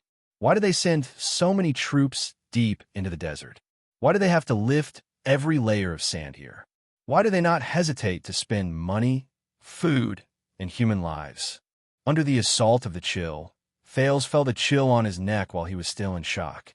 A cold iron fork was pressed against the prince's neck. As the mercenaries cried out in surprise, Thales was forced to raise his head by the strength of the iron fork. He looked at the orc leader's bright yellow eyes. Thales met its gaze in a daze. He looked at the scars on its face and its inhuman face. From the corner of his eyes, he saw the armor under its fur. He looked at the faint bloodstains and scratches on it. He felt his body go numb. It was different from the other orcs he had fought against. Its eyes were calm and steady. It seemed to hide many secrets. There's someone. The orc raised its gaze and looked at the others. Its hands had not stopped moving. It still hooked Thales' chin with the iron fork.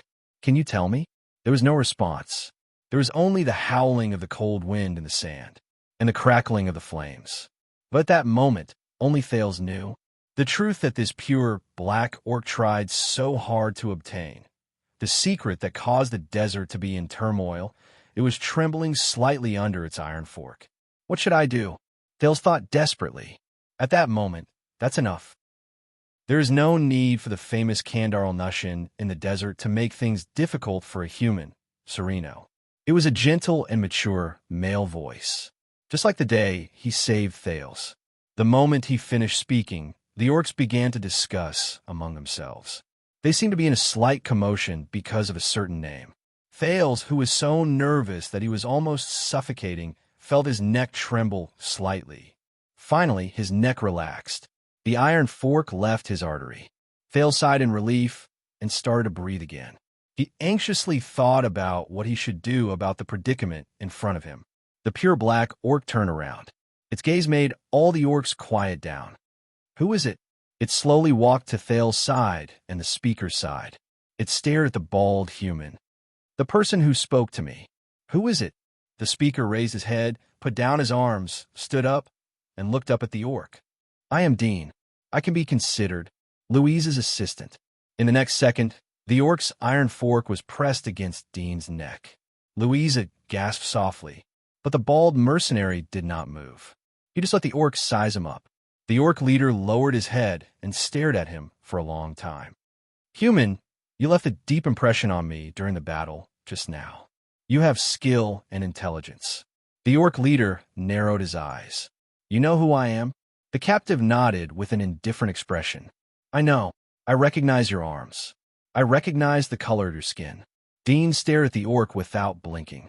You're not a pure-blooded mixed, pure-blooded desert orc. You have the blood of glacial orcs, so your skin color is different from theirs. Damn glacial bastard, Dean thought in his heart. Thales looked at the orc's skin. When he saw the black color, he understood. Surprise appeared in the orc leader's eyes. Dean sighed softly. You are Kandarl-Nushin. You rose to power as an exile, and you are a mutant blood who has ruled the desert for 20 years. Chapter 380. The commoners and minor nobles in the Hall of Stars immediately became restless in fear. The guards could not help but berate them loudly. You really have the guts to say that, Cyril. Val, the Duke of the Northern Territory, gave Cyril a profound look. Thanks to you, no one should be talking about returning to the closed, small meeting room now, right? The appointed counts on the stone seats responded in silence. It will happen sooner or later. Duke Fakenhaz's gaze was dark. Even as he laughed, his shrill voice was still audible. Hee, I merely removed your hopes and fears. Duke Cullen sighed. The unwelcome guest at the banquet really lives up to his name. Zayn, like most of the count from the 13 distinguished families, wore a gloomy expression and did not say a word. More than 10 seconds later, from Star Plaza to the Hall of Stars, the crowd's panicked, buzzing noises became louder and louder. The news of the impending conflict between Extet and Constellation was made public. Count Sorrel's gaze was unfriendly as he stared straight at the king. Your Majesty, you have achieved the effect you wanted by announcing this impending disaster to the people. The problem is, how are you going to end it now? Kessel V, whose face was as cold as ice, did not speak. He only glanced at Sorrel, but the latter was still stubborn. That's easy. Count Talon stared at Sorrel bluntly. Do you want to fight or negotiate? If you want to fight, everyone will return to their respective territories and sound the call to arms. We still have a chance to negotiate. We have allies. Just like 12 years ago, we can ask them to mediate between us. Zayn slowly raised his head and looked at the suzerains. War may not necessarily break out. As long as we pay a certain price, they died in the diplomat group. The prince was King Nuvin's only son, the only heir of the Walton family. Fakenhaz interrupted the young duke and said in a strange tone, Pay a price? That's right. Give that northern territory to Extet, and it will probably be done. We will not give up an inch of the northern territory, Count Zamunto said coldly. That is the land our family has guarded for generations. But that prince did die in your territory, didn't he? Dagistan sneered. This is your responsibility. Of course you have to pay the price. If you're not joking, Dagistan. Count Fries raised his head, his gaze fierce. Then we can duel on the stage of eradication right now. All right. How about we give him 20% of the eternal oil supply in the EC?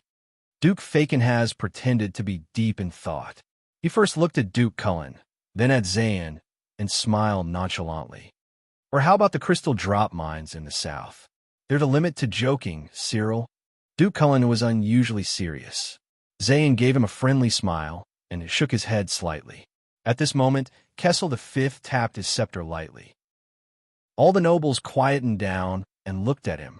Under the king's gaze, Gilbert nodded and took a step forward. According to the channels of the Secret Intelligence Department, Dragoncloud City already knew about the prince's death in Constellation yesterday. He frowned and said, and the Archduke of Black Sand region was even faster than their king. 2 days ago, he began to recruit soldiers and mobilize the army. The other 2 archdukes in the south of Extet were half a day later than him, but they were almost the same. There was an immediate uproar in the hall. Silence, Gilbert said loudly and sternly. Amidst the complicated emotions in the hall, the Supreme King said in a deep and sonorous voice, If the two countries go to war, the royal family and the Talon family will do everything they can to support the Northern Territory. Count Talon nodded firmly. The king looked at the Duke of the Northern Territory with a calm expression. Val, how many soldiers and supplies can you provide? How many soldiers? Are you joking? Val Arund replied solemnly. I've already gathered all the vassals, 15,000 infantrymen, 1,000 archers, 500 heavy cavalry, and even a small number of mystic guns. They will reinforce Broken Dragon Fortress in the shortest time possible and listen to Lady Sonia Sasir's orders. That is our territory. Once war breaks out, even the women and children will take up arms. As for supplies, it will depend on how much land we can defend. The two counts, Zamunto and Fries, nodded firmly in agreement. The 3,500 people from Overwatch City will fight to the death. The lonely old tower only has 2,000 infantrymen, but we will fight to the last man. We can withstand the pressure from the 3 archdukes of Ekstedt, but if it is the entire Ekstedt, the Duke of the Northern Territory straightened his back and swept his piercing gaze across every noble. We need the power of all of Constellation. Cohen, who was standing behind the old Count Caribbean, scratched his head and whispered in puzzlement. Isn't this a national conference for all the people? Why are they talking about the military deployment just like that? The old Count Caribbean closed his eyes gently and sighed in a barely noticeable manner. Can't you see? He lowered his voice and told his son with an exhausted expression. The Northern noble's attitude is a show for Ekstedt. Do you believe that Duke Arund can gather 10,000 people? Constellation has yet to recover from the bloody year. I suspect that it would be good if the suzerains could gather a third of their military strength. Cohen was instantly stunned. He looked at the top of the hall in disbelief, at the pattern of 2 stars the size of a silver cross. As the descendant of the Empire and the shield of the Western Peninsula, has Constellation become so weak? Kessel V nodded slightly, then turned to the frightening Cyril. What about the suzerains of Western Desert? Cyril Fakenhas tilted his head back and closed his eyes. The ruins can only send 1,000 infantrymen. The Baron Bone tribe has been in a commotion recently. As for the Mystic Guns, we don't even have enough for ourselves. The young Count Derek Chroma muttered, Wingford is not known for its vanguard, but we could send the best 100 Raven Whistle Light Cavaliers. Bosdorf also frowned. Brave Souls Ford has been in a state of unrest recently. An orc is being worshipped as a leader. He is gathering the forces of various clans. The Black Lion family can only send 200 people. The stingy decision of the Western Desert nobles caused the nobles present to start whispering among themselves. Cohen furrowed his brows. He had served at the front lines of Western Desert during the Purge after the Desert War. But as far as he knew, Western Desert's military strength was definitely not that weak. Val stared coldly at Fakenhas. You were quite proactive when you revealed the secret just now. When it comes to recruiting troops, another wave of cheers traveled to the Hall of Stars from Star Plaza. This time, it was an excited cheer, and there was no lack of fanatical voices. Sigh. Count Talon stroked his pentagram brooch and sighed. I'm willing to bet that the guards have just passed down the message regarding the military strength of the Northern Territory. They haven't had the time to pass it down to the Western Desert yet. Kessel V remained calm and collected. He turned to Cullen and asked, What's the attitude of the Sun, Sword, and Shield family and the entire Eastern Sea Hill? Your Majesty, most of the people of Eastern Sea depend on the sea for their livelihood. We do not have enough military strength, but we can fork out money and summon mercenaries to battle. The plump Duke grinned. If a full-scale war breaks out, as long as it is not winter and the coastal waters are not frozen, our fleet can still harass Ekstedt's east coast. On the stone seats beside the Duke of Eastern Sea, Count Noah Hawea and Count Clark Amond exchanged glances and nodded in unison. Duke Fakenhas said darkly, Thank you very much for reminding us. It is December now. Winter has arrived. Kessel V knocked on his stone seat and asked meaningfully, So there is no manpower, only money? I remember when we fought the Desert War, the Prime Minister told me that there was no money but there was manpower. It was just that it was a little far to transport troops from Eastern Sea to Western Desert. 5 years ago, people didn't know how to go out and earn money, so there was manpower. But now, people have all gone out to earn money, so there is no money, Duke Cullen answered with a straight face and a smile. The king snorted softly, while the Duke of the Northern Territory's expression was extremely unpleasant. King Kessel turned his head towards the nobles in the south. There is no usable cavalry in the entire South Coast Hill. The Covenanter family can gather 2,000 infantrymen from the surroundings of Jade City, and they also have some mystic guns, Zayn answered worriedly before His Majesty could ask him. But the long march to the north will be a problem. My vassals will definitely not be happy, and I will not be able to guarantee the quality of the soldiers. The old Count Caribbean's expression was also solemn as he spoke in a timely manner. It is the same for Walla Hill. Even with the addition of the vassals, I do not have the confidence to recruit even 300 soldiers. Behind the count, Cohen lowered his head and sighed softly. He still remembered that the last time his two sisters went out to visit friends, his father directly sent 500 soldiers to escort them. Count Lasha was even more straightforward. The soldiers from the swamp are not suitable for the Northern War at all. Kessel V did not say anything else. He only exhaled softly. The Guardian Duke of the Land of Cliffs and the Guardian Duke of Blade Edge Hill have not arrived yet, but I reckon that they, as well as the remaining 4 families, probably have the same attitude. As the nobles of the Land of Cliffs Hill, Count Sorrel and Count de Gistan both turned their heads and did not speak. Instead, the chiefs and merchants who were listening started whispering to each other. They were more worried about the impending war. Is this how you report back to Constellation? The Duke of the Northern Territory's face was ashen. He stood up abruptly and pointed at the double-cross-shaped star above his head. He said angrily, "This is the country you swore allegiance to, and it was once the greatest country in the history of mankind. Even though the Northern Territory is not your territory, the double-cross-shaped star flag still flutters above it. It is the same as your land." "Your Grace, I also fought for Constellation 5 years ago," Count Dagistan said coldly. "In the end, I lost my eldest son forever in the Western Desert. I guess you, who do not have a son, will not understand. Bullsh asterisk T." Val's eyes widened in anger. He turned his head abruptly. "My only daughter, the heir of the White Eagle, is now at the Broken Dragon Fortress at the border between the two countries.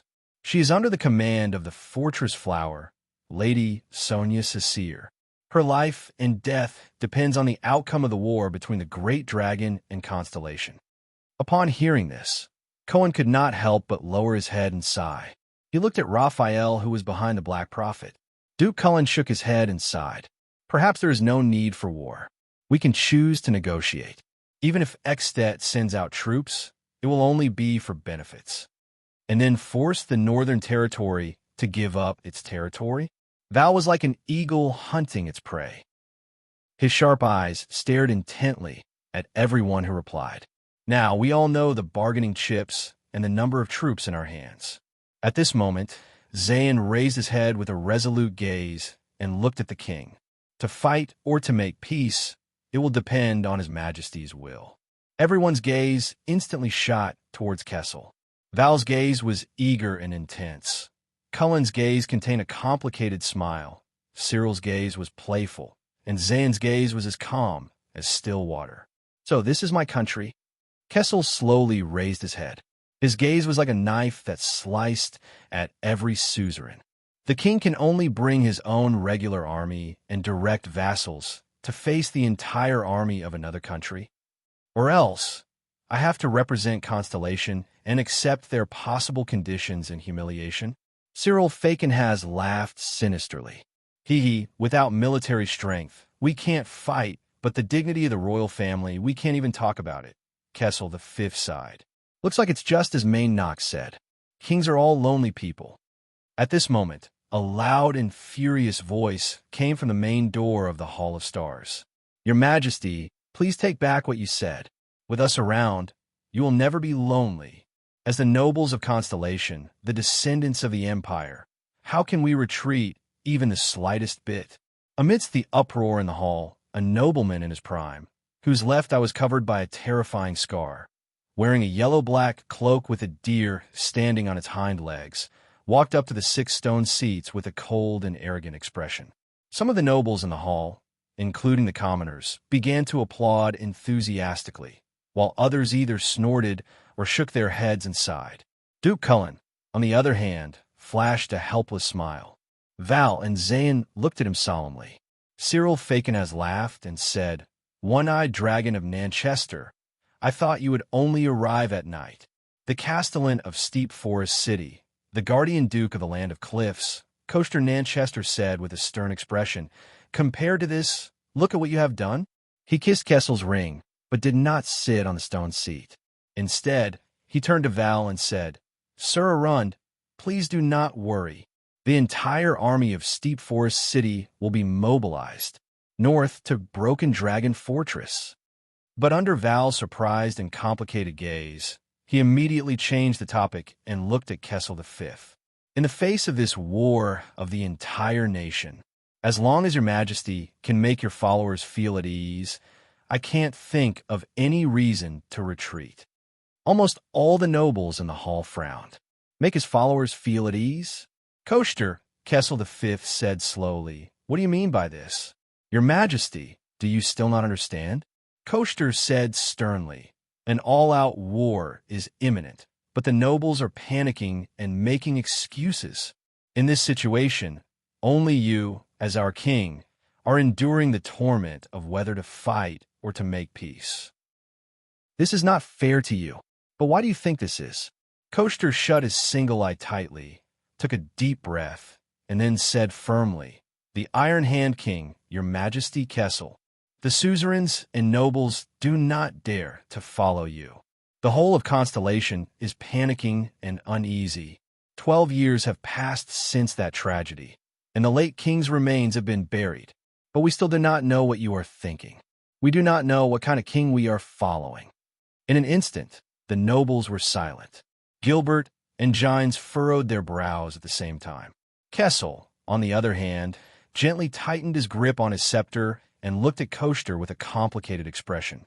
But Coaster still did not back down and said, "We are all afraid of you. No one knows what kind of things a king who lives alone in the world without any scruples, the last person of the Jadestar family, will do. Moreover, this is war." Coaster turned around. His single, sharp eye swept across every suzerain. He enunciated each word clearly. "Your majesty. The color of blood has faded, but Constellation still exists. But why do you have to bear the suspicions of the nobles, even for an obvious choice of war?" Kessel V's gaze became colder and colder. The 4 dukes avoided his gaze at the same time. Coaster pointed at the double-crossed stars at the top of the hall and said loudly, "Your majesty, for the interests of Constellation, for the dignity of the Jadestar royal family, we cannot hesitate in this crisis. Therefore, your majesty, please put the heavy burden of Constellation on our shoulders. Whether it is war or peace, let all of us bear the price of this decision. If Constellation is stable, the future is bright, and the royal family is not broken, I think no one will back down in the face of such a national war." At this moment, many people had already sensed something. Murat Hansen lowered his head and silently curled up the corners of his mouth. "It's coming. So fast." Zayn pinched the bridge of his nose and closed his eyes. "It's coming. I hope it goes well." Cullen, on the other hand, watched Coaster's performance with a smile. "It's coming. Interesting." Val stared blankly at the guardian duke of the land of cliffs, gritting his teeth. "This is their goal? Both Guy and I are prey." The counts whispered to each other on their stone seats. Some were worried, while others nodded frequently. Only many civilians who were listening were still whispering in confusion. But everything in the Hall of Stars was still going on.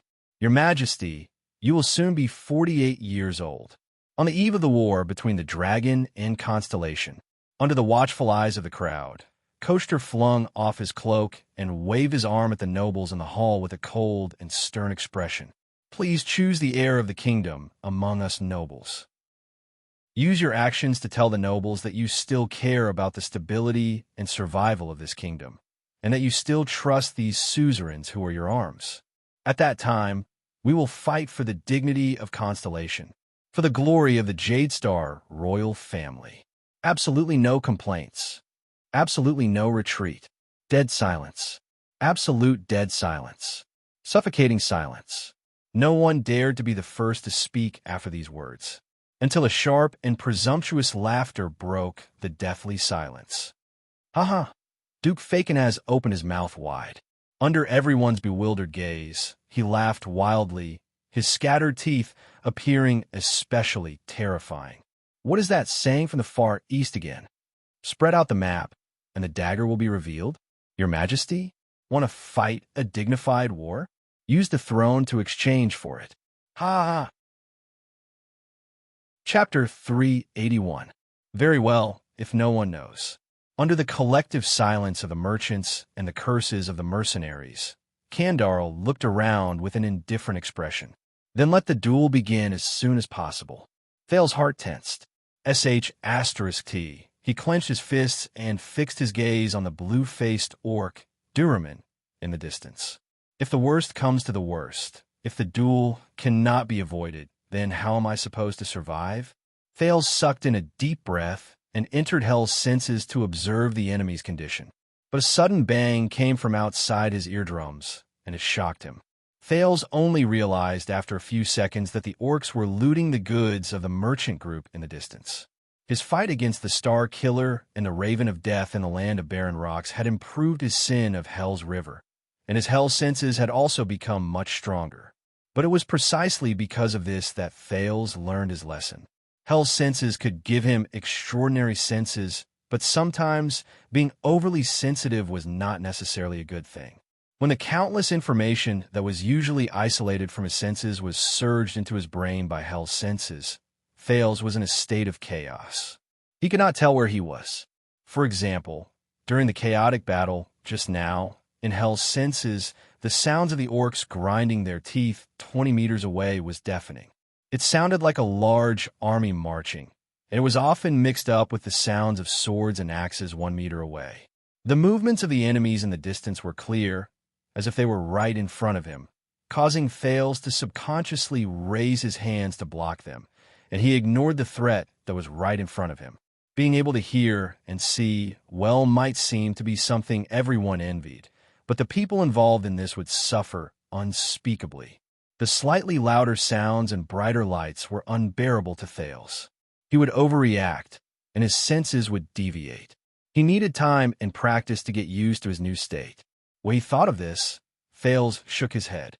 In his hazy memories from his previous life, the seniors who were reborn, cleared their meridians, and enlightened their acupoints, skipped the adaptation stage, and used their new powers to show off their prowess were probably born superhumans. He tried his best to focus the slightly out-of-control Hell's senses on his opponent, but he could not help but frown. With Hell's senses, the fluctuations reflected by the orcs were not scattered like those of humans, but were solid and thick. At least in Duraman's body, Thales could not find any signs of light that was similar to the power of eradication. But when the teenager looked at the ripples of its muscles, bones, listened to its heavy breathing and powerful heartbeat, he subconsciously gulped. But Thales did not doubt that this so-called Holy Guard, the blue-faced orc, could unleash a power that most superclass warriors could not achieve even with the help of their power of eradication. No, he silently came to a conclusion. Based on his current self, who was still trying to adapt to his new power, there was no chance. Not to mention, Thales glanced at the other 2 holy guards with a headache. The orc war chief, Kandarl, stared at Thales with a cold glare in its eyes. If he loses, there's no need for all of you to live. Obviously, the desert god doesn't like all of you. His words made everyone nervous. At this moment, a strange feeling crept into Thales' heart. He instinctively raised his head. Something was not right. The prince said to himself, something's not quite right from the beginning. Where was it? What was wrong? He turned his gaze and looked around. At this moment, a timid male voice rang out from the crowd. I I know, the captives frowned. A trembling hand was raised in the air. I know why the Constellations sent their army. Great War Chief. Thales was a little surprised. Kandarl turned his head around slightly. See, I knew it. Kandarl flashed a scornful smile and strode to the other side. As humans, all of you are very lazy, and all you need is just a little bit of motivation. Dean and Louisa furrowed their eyebrows. What's going on? Dean could not believe his eyes. What does he know? A bald man curled up on the ground laboriously held his belly and straightened his back. He did not care about the dust on his body and squeezed out a smile that was uglier than crying. If I tell you, Great War Chief, will you let me live? Kandarl stopped and lowered its head coldly to stare at the master of the merchant group, Seth Tormorden. It depends on what you tell me. Thales widened his eyes. He suppressed the strange feeling in his heart and tried to guess what Tormorden wanted to say. Could it be? Duraman the orc roared angrily, as if he was very dissatisfied with the delay of the duel. Tormorden shuddered as he knelt on the ground, but his words prevented Thales from immediately suffering misfortune. Around 10 days ago, in Blade Fang's camp, I was chatting with my cousin. He's a regular soldier in the Western front lines, and he's William's subordinate. He's the one. Kandarl's gaze turned cold. I know who Williams is. Get to the point. All the captives stared at the conversation between the two, and their hearts were filled with anxiety. The orc's eyes seemed to have some mysterious power, and it made Tormorden tremble even more. The merchant spoke faster, and he stuttered even more. My cousin, he told me that the important people will soon seal the borders. That's why I thought about pulling a merchant group out to smuggle and earn some money. Kandarl stretched out its remaining left hand. It grabbed the necklace around Tormorden's neck and pulled the frightened merchant up from the ground. His legs were off the ground, and it pressed its mouth against Tormorden's face and roared. Get to the point. Tormorden was just about to scream, but the roar scared him back into his mouth. As he stared at Kandarl's ferocious face, Tormorden was like a vole facing a venomous snake. He had nowhere to run. A few seconds later, the merchant said with a pale face, his teeth chattering. Baron Williams told a few nobles who were officials in his room, and my cousin heard it. The important people entered the desert, and they seemed to be chasing after someone. When he heard this, Thales' breathing suddenly froze. His expression remained the same, and he forced himself not to look at Dean and Louisa. What does this Tormorden know? This is bad. I have to face the threat of a duel. I have to think about how to escape. There's also the risk of exposing my identity. Thales gritted his teeth. Is today an unlucky day? He frowned a little. His uncontrollable hell's senses gave him and Kandarl's heartbeats. The master of the merchant group was almost scared out of his wits. Kandarl might seem fierce, but his heartbeat was still calm, even though Thales did not know whether this was a unique characteristic of orcs. In the distance, the sounds of orcs plundering the spoils of war rose one after another. Their movements were crude, and the noises were endless, causing him to feel agitated. That strange feeling was still there. No, what's wrong? The teenager's eyebrows furrowed even tighter. Through Hell's senses, the orcs in the camp were very noisy. Their crude whispers and rough movements seemed to be very close to his ears. The strange feeling in his heart became more obvious. Chasing after someone? Kandarl seemed to be deep in thought, and it loosened its grip a little. Who? Tormorden shook his head violently.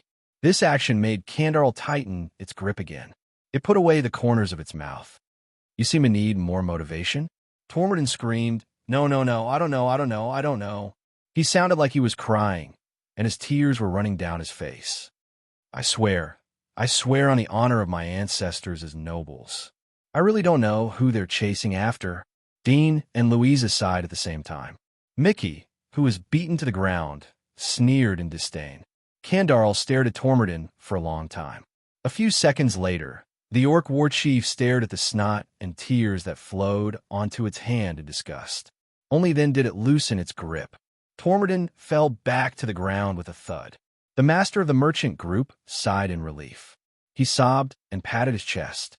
But since they're as despicable as you said, and didn't spare a single living thing in the desert, then they must hate that person to the core, just like how they hate you to the core. Kandar lowered its head while it swung its hands. Realizing that he might have said something wrong, Tormodin raised his trembling hands. I'm sorry. I didn't do it on purpose. I just... But Kandar ignored his disrespect. You said that Constellation traveled all over the periphery of the desert to chase after a certain person? My cousin heard all of this. Kandar snorted coldly. Just who is it? Is it worth it for the entire western front lines of the kingdom to go to war? And they won't stop even when they're drenched in blood and corpses are strewn all over the place? At that moment, Thales trembled. I see. The teenager suddenly understood. He understood where that strange feeling came from.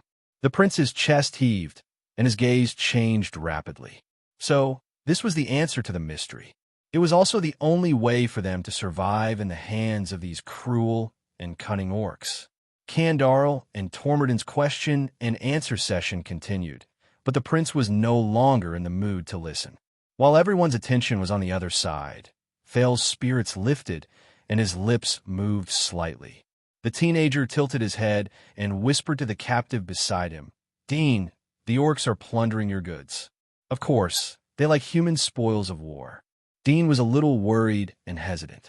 He glanced at Kandar, who was interrogating Tormodin, out of the corner of his eye. Listen, Wyatt, it won't let us go no matter what. So you... Thales shook his head. No, Dean, listen to me.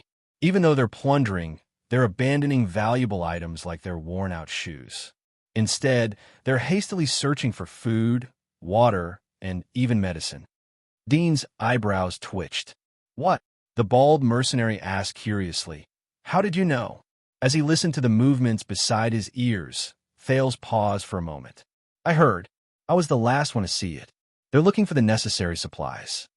Looking for supplies, Dean was deep in thought. On the other side, Tormodin cried again because he was frightened by the orcs. Dean, Thales continued to say softly, there were at most a dozen of US who picked up our weapons to fight back just now, and, according to the war chief, they only lost a few people, right? Dean pursed his lips. Why? But there were nearly 100 of them, and almost half of them were injured. Thales gestured with his chin at the rows of orcs. That included the war chief himself. There were dried blood stains and new wear and tear on his armor as well. Dean's gaze froze in midair. Louisa said that for the sake of concealment and ambush, they deliberately stripped off their armor and attacked with light armor. But what if they weren't wearing light armor on purpose, but were forced to? The bald mercenary's spirits lifted. You mean, their condition is not as good as they say, Dean?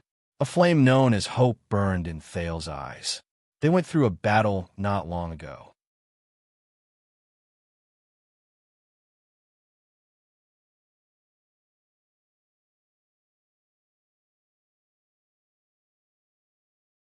The captive stood at the center of the field and watched in shock and bewilderment as the busy orcs ran past them with frenzied expressions on their faces.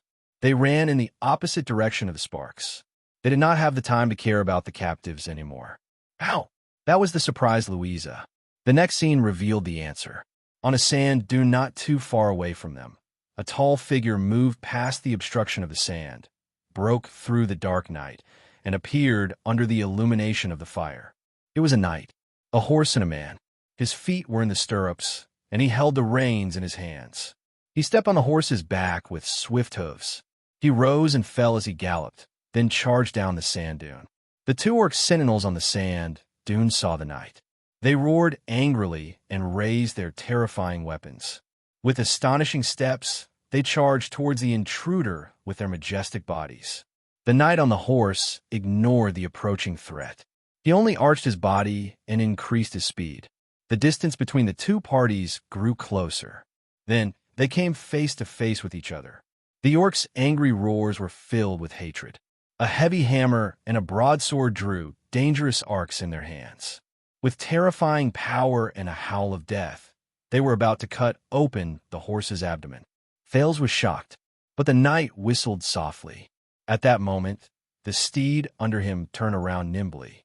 It moved its hooves and changed direction before the weapons could reach its body. The moment the knight turned around, the sharp-eyed Thales saw the pattern on his robe. It was a crow.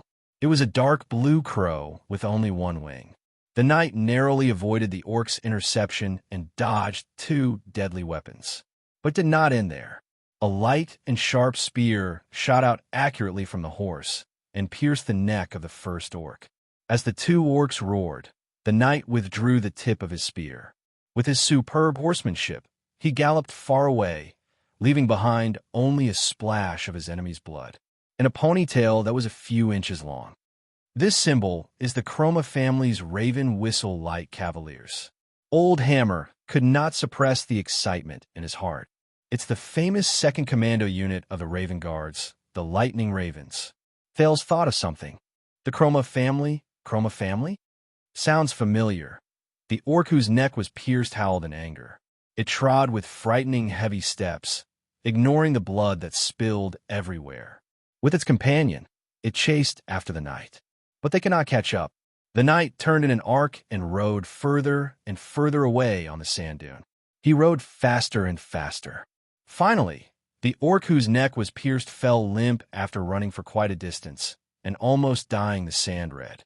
Before the last of its blood flowed out, the orc's tenacious life allowed it to raise its blade at the knight's drifting back.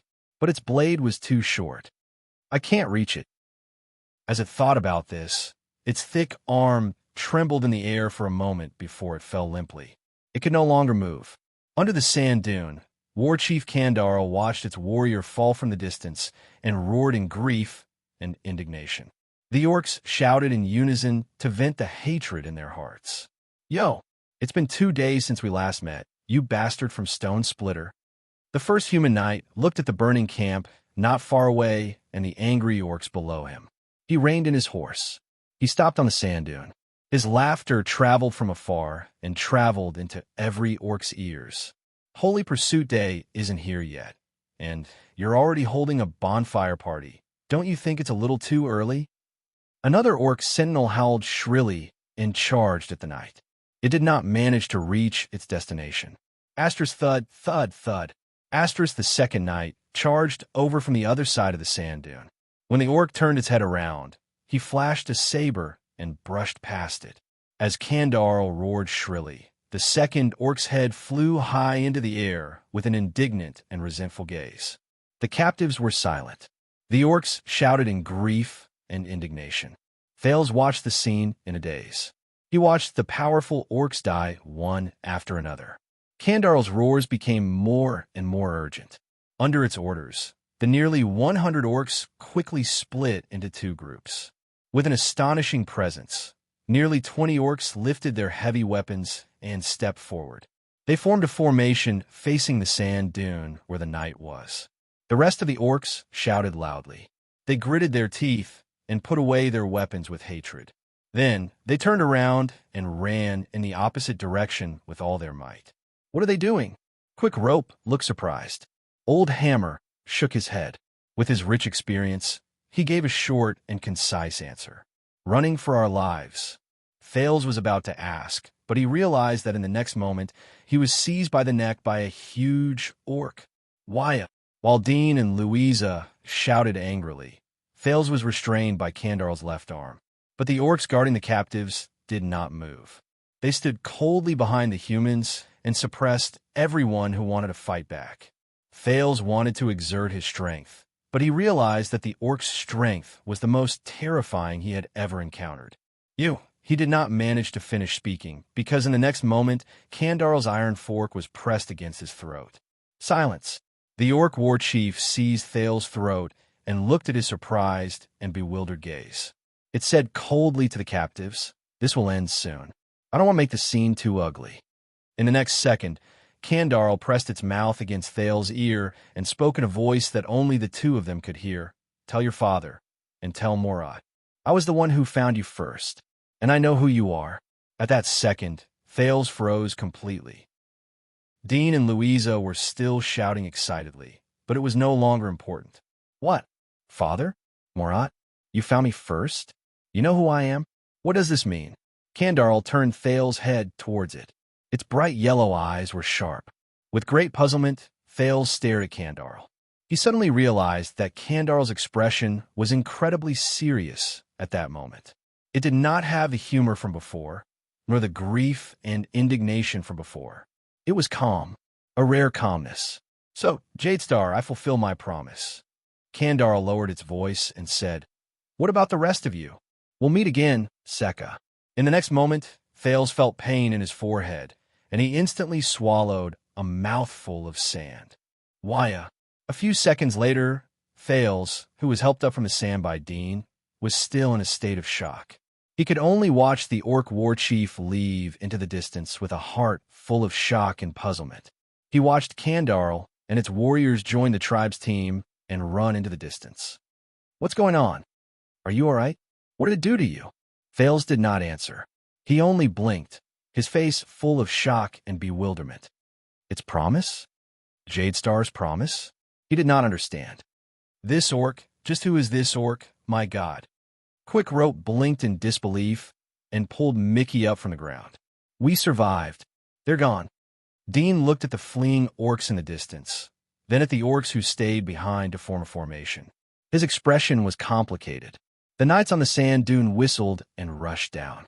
There were more than 10 of them, and they agilely bypassed the orcs who had already formed a formation and chased after the running Kandarl. As the orcs left, the captives regained their freedom, but they did not have the time to celebrate their luck, because soon the next thing attracted all their attention. Waves. In that second, Thales thought that he had heard wrong. But he was right. It was the waves. The faintly discernible sounds of waves assaulted his ears repeatedly. Asterisk whoosh whoosh, asterisk what's that? Quick Rope asked in terror. Oh no. Old Hammer's expression was unpleasant.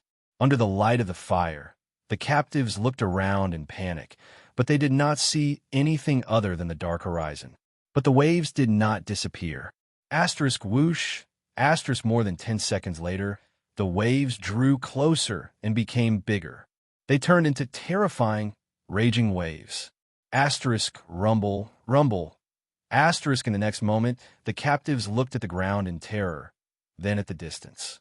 Asterisk T, Dean cursed. Everyone felt a tremor that could not be ignored.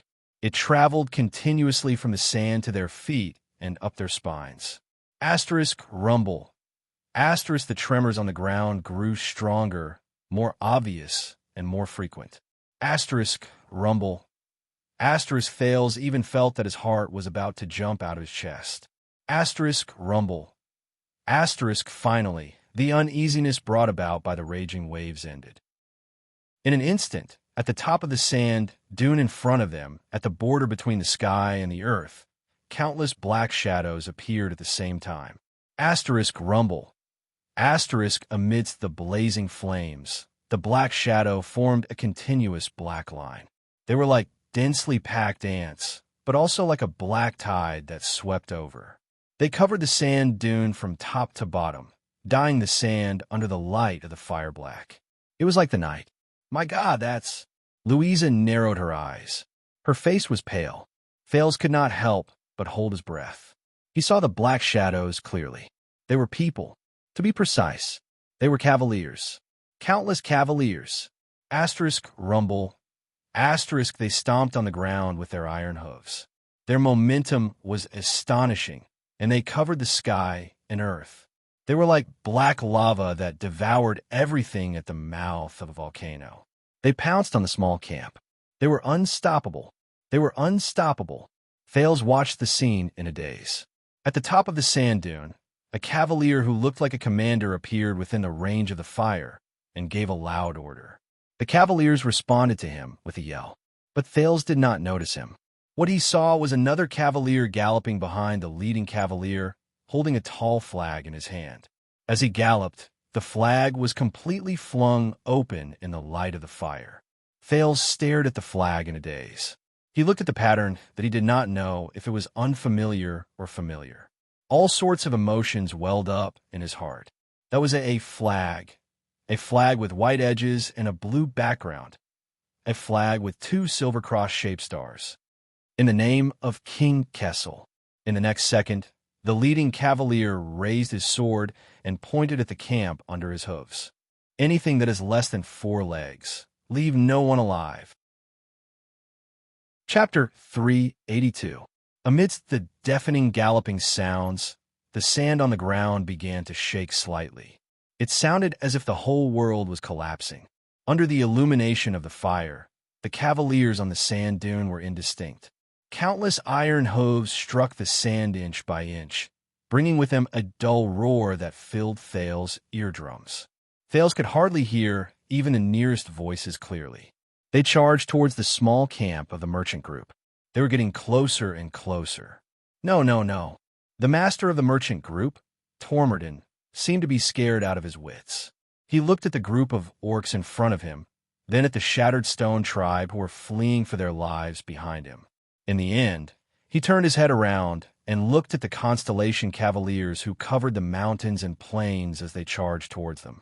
He muttered in a daze, "We." The other merchants did not lose to him. Some of them even cried in fear. "Dean, we're caught in the middle." Thales, who was in a daze, was pulled back to reality by the female captain's words. He stared at the cavaliers who were charging towards them in the name of his father. They were fierce and full of murderous intent. His face instantly turned pale. Obviously, this was not the best time to smile, wave, and say good day, comrades. After all, he did not have 4 legs. They're charging. Amidst the galloping sounds and the roars of war, Louisa looked anxious and shouted at the top of her lungs, "We won't survive." The captives panicked. "Oh, desert god above." A merchant trembled as he watched the approaching cavaliers. He was so terrified that he could not speak. "No, no." Tormodin crouched down and squeezed out a sob. We'll die, and my goods. Damn fatty, you better King stand up and shut up." The bald mercenary dragged Tormodin up from the ground and irritably interrupted the impromptu speech of the master of the merchant group, who was trying to distract them. The galloping sounds rumbled and the ground trembled. More and more cavaliers entered the illumination of the fire, and they were blurry and indistinct. The 20 or so orcs in front of them roared fanatically. They rubbed the weapons in their hands and were ready to fight to the death to stop them. Their target is the orcs. Dean's expression had never been so grave before. His gaze moved back and forth between the orcs and the Constellation cavaliers. His gaze was steely. As long as we can find cover and avoid their first wave of attacks. Old Hammer coughed. Also, don't forget about the orcs who are running for their lives. Constellation's army will not let them go. We still have to stay far away from their pursuit. Mickey spat out a bloody tooth and pointed at a remote dune on the left side of the camp. "There, very good." Dean's eyes lit up. He strode forward and kicked away a box that was blocking his way. "Everyone, follow me. Don't leave any weapons in your hands." The female captain gritted her teeth and followed closely behind Dean. "Let's go." The group of captives used their hands and feet to flee in a panic. Behind them, more than 20 orc interceptors were closing in on the cavalry. The captives finally hid under the sand dune on the side of the battlefield. They threw themselves down and shielded themselves from the cavaliers' line of sight. Then they relaxed a little. Thales slid down the sand dune with the others, then flipped over and climbed up 2 steps. He imitated Dean and peeked out half his head. He watched nervously and in shock as the cavaliers rushed down the sand dune and occupied most of his field of vision. At least 100 cavaliers. On the other side, Old Hammer did not seem to be in a good condition. He leaned against quick rope with a pale face and panted, but his gaze on the battlefield was still sharp. And there are nearly 20 raven whistle-like cavaliers among them. This is not common, but it feels like there are thousands of them. Thales clenched his fists and said quietly. In the distance, War Chief Kandarl led its 100 or so subordinates to flee in the opposite direction for where the cavaliers had appeared. They were getting further and further away from their companions who brought up the rear. "More than 100, Quick Rope asked in puzzlement. He looked at the fleeing orcs. But there are 100 or 200 of those gray mixed breeds. With their strength, they can fight against 10 of us alone. Why are they running? Old Hammer shook his head and did not speak. Who cares? Tormodin cut off Quick Rope, who was about to ask more questions. He patted his chest, still unsettled. Anyway, those mixed breeds ran away. This is a good thing.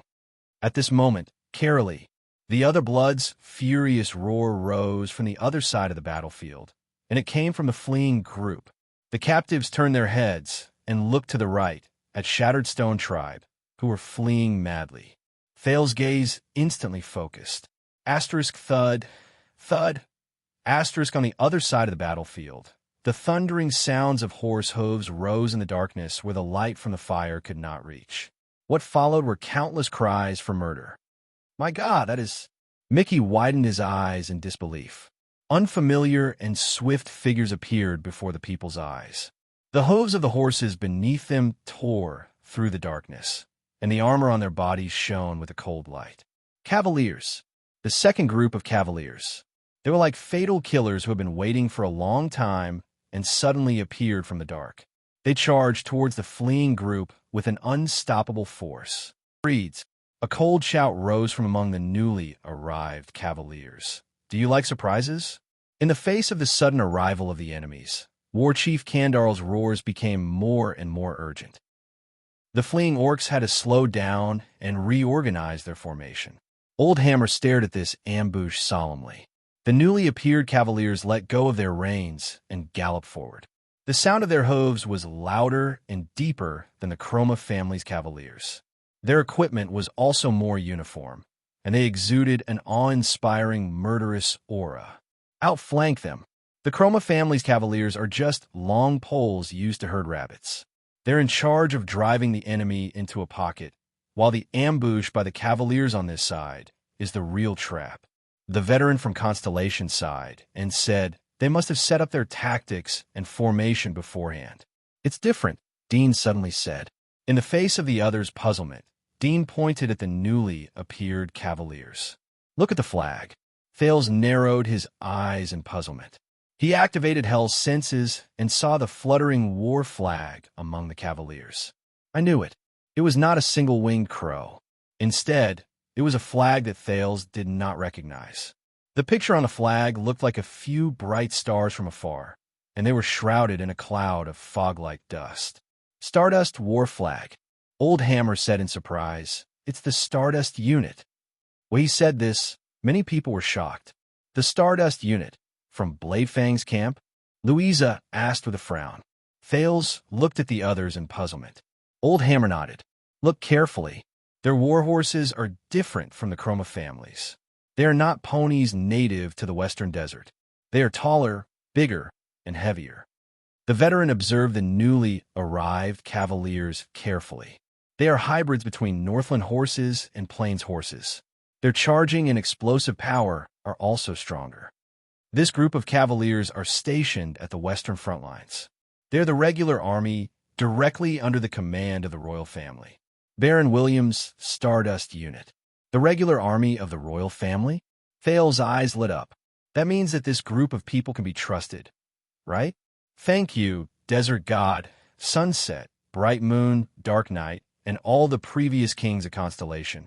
Tormodin patted his chest, and his eyes were practically brimming with tears. I knew it.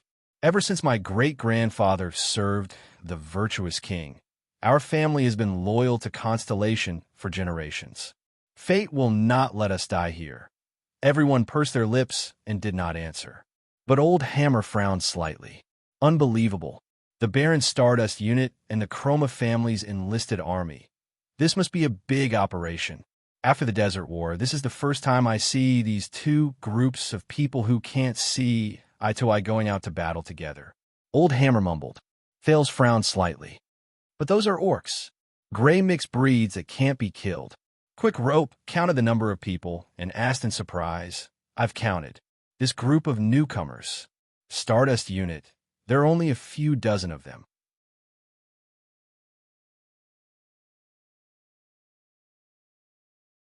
In the next moment, it knelt on the ground, and its body was permanently buried in the yellow sand. It was not the only one.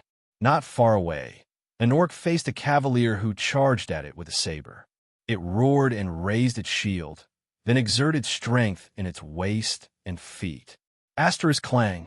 Asterisk with the orc's advantage in strength and size. It only swayed its legs and withstood the heavy strike. But before it could counterattack, the second cavalier swept past the other side of the orc. A cold glare suddenly flashed. The saber in his hand gently sliced past the orc's unprotected neck. Asterisk whoosh. Asterisk blood gushed out of the orc's neck as it let out a deafening roar. Its shield fell to the ground with a thud. Idiot! The cavalier's disdainful voice was mixed with the galloping sounds, and it only reached its ears at that moment. Such a scene could be seen everywhere during the cavalier's first round of charges.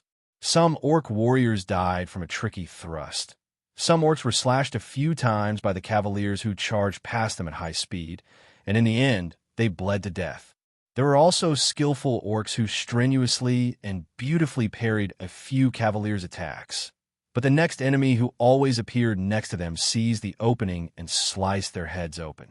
Some orcs swung their axes madly and fiercely, but it only made the never-ending cavaliers wiser to avoid their blades. There were also orcs who were covered in wounds after the first round of charges. They stood on the spot while swaying, and they cried out in grief as they stared at their companions who were all over the ground.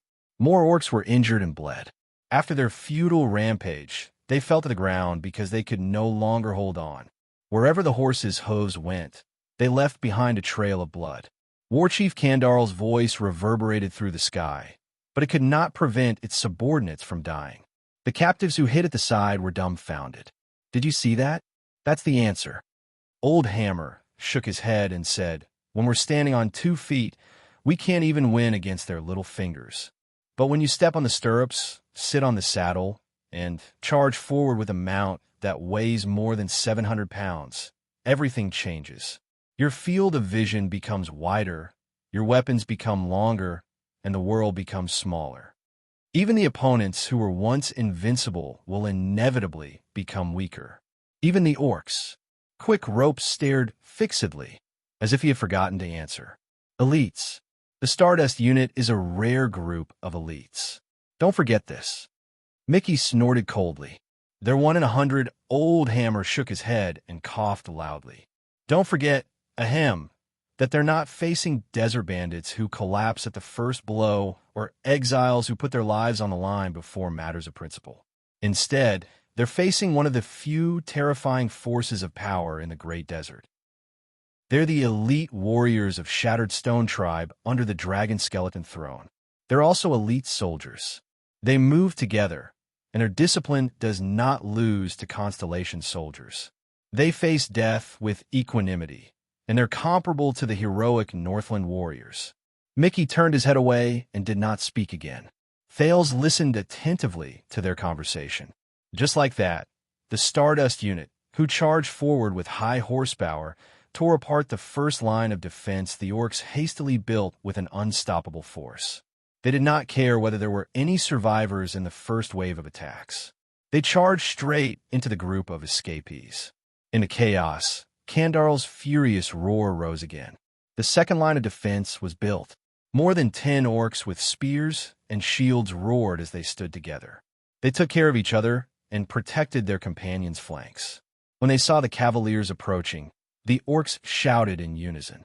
Under the command of a leader whose face was covered in scars, they raised their shields to fight against the enemy and thrust their spears forward. However, the leader of the cavaliers who rushed towards them only looked at the formation of spears, frowned, and whistled. In the next second, the cavaliers turned their bodies to the side, lifted their reins, and changed directions. They went around the enemy's formation from both sides and gave up on fighting against the formation. The scarred orc roared wildly, as if it was indignant at its opponent's cowardice and evasion. But the attack did not end. The sound of horse hooves rose again. This time, the attack did not come from the front.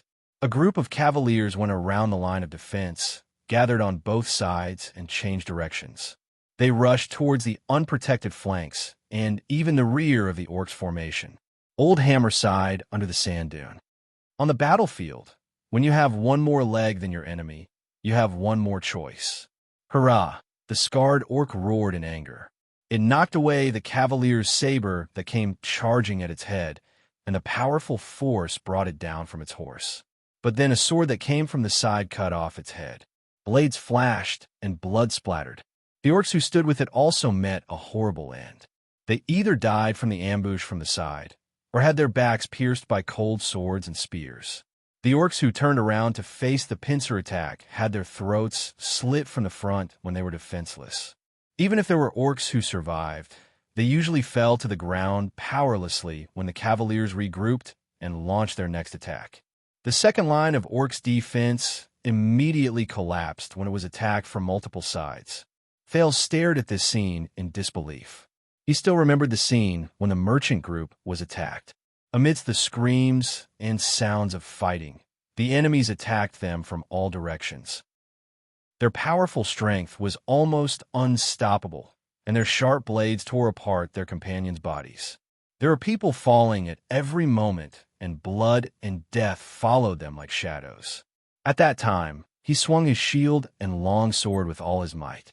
He suppressed his panic and fear and withstood the orcs' endless attacks, but he could only fall to the ground weakly in despair and pain. But now, the orcs, the group of terrifying tribal warriors who gave him lingering fear, were the ones who were beaten to the point that they could not fight back at all.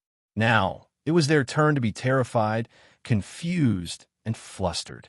They faced the blades that were everywhere, and in fear and anger, they experienced the deaths of their companions and the strength of their enemies.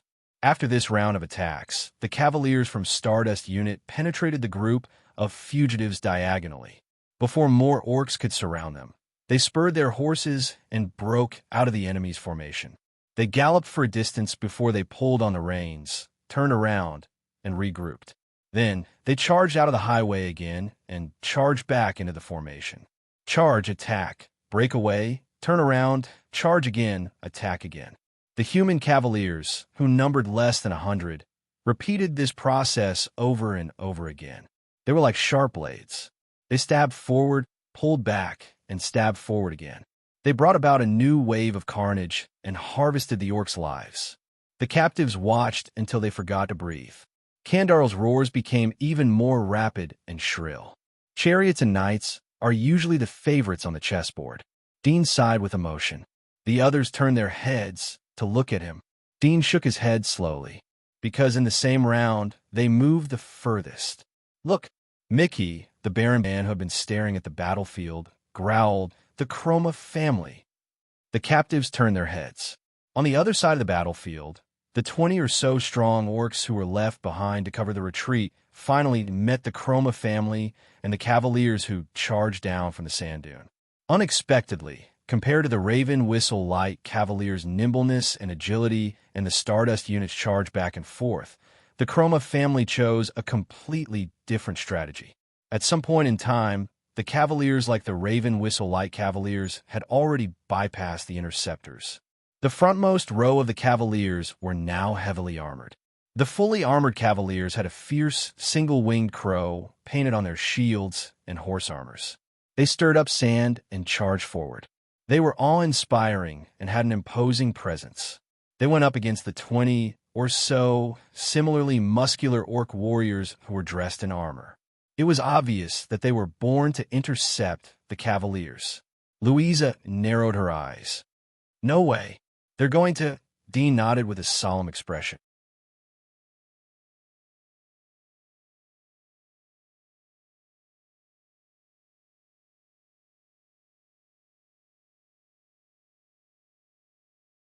Chapter 383. As they watched the battle of strength and weight that ended in an instant, the captives lying on the sand dune practically forgot to breathe. "My God!" Quick Rope exhaled shakily. He stared at the heavy cavaliers who were charging forward and wanted to join the pursuit. "Are these heavy cavaliers? That's ridiculous, aren't they? Those are orcs. Giant orcs that are 8 to 9 feet tall. Did you just say that they weighed 800 pounds? Louisa retracted her head and quietly said to Old Hammer, "I guess that for heavy cavaliers, the weight of their armor must also be included. That's why we need to find a place to hide ourselves." Dean watched the heavy cavaliers trample over the merchant's camp. His expression was unpleasant.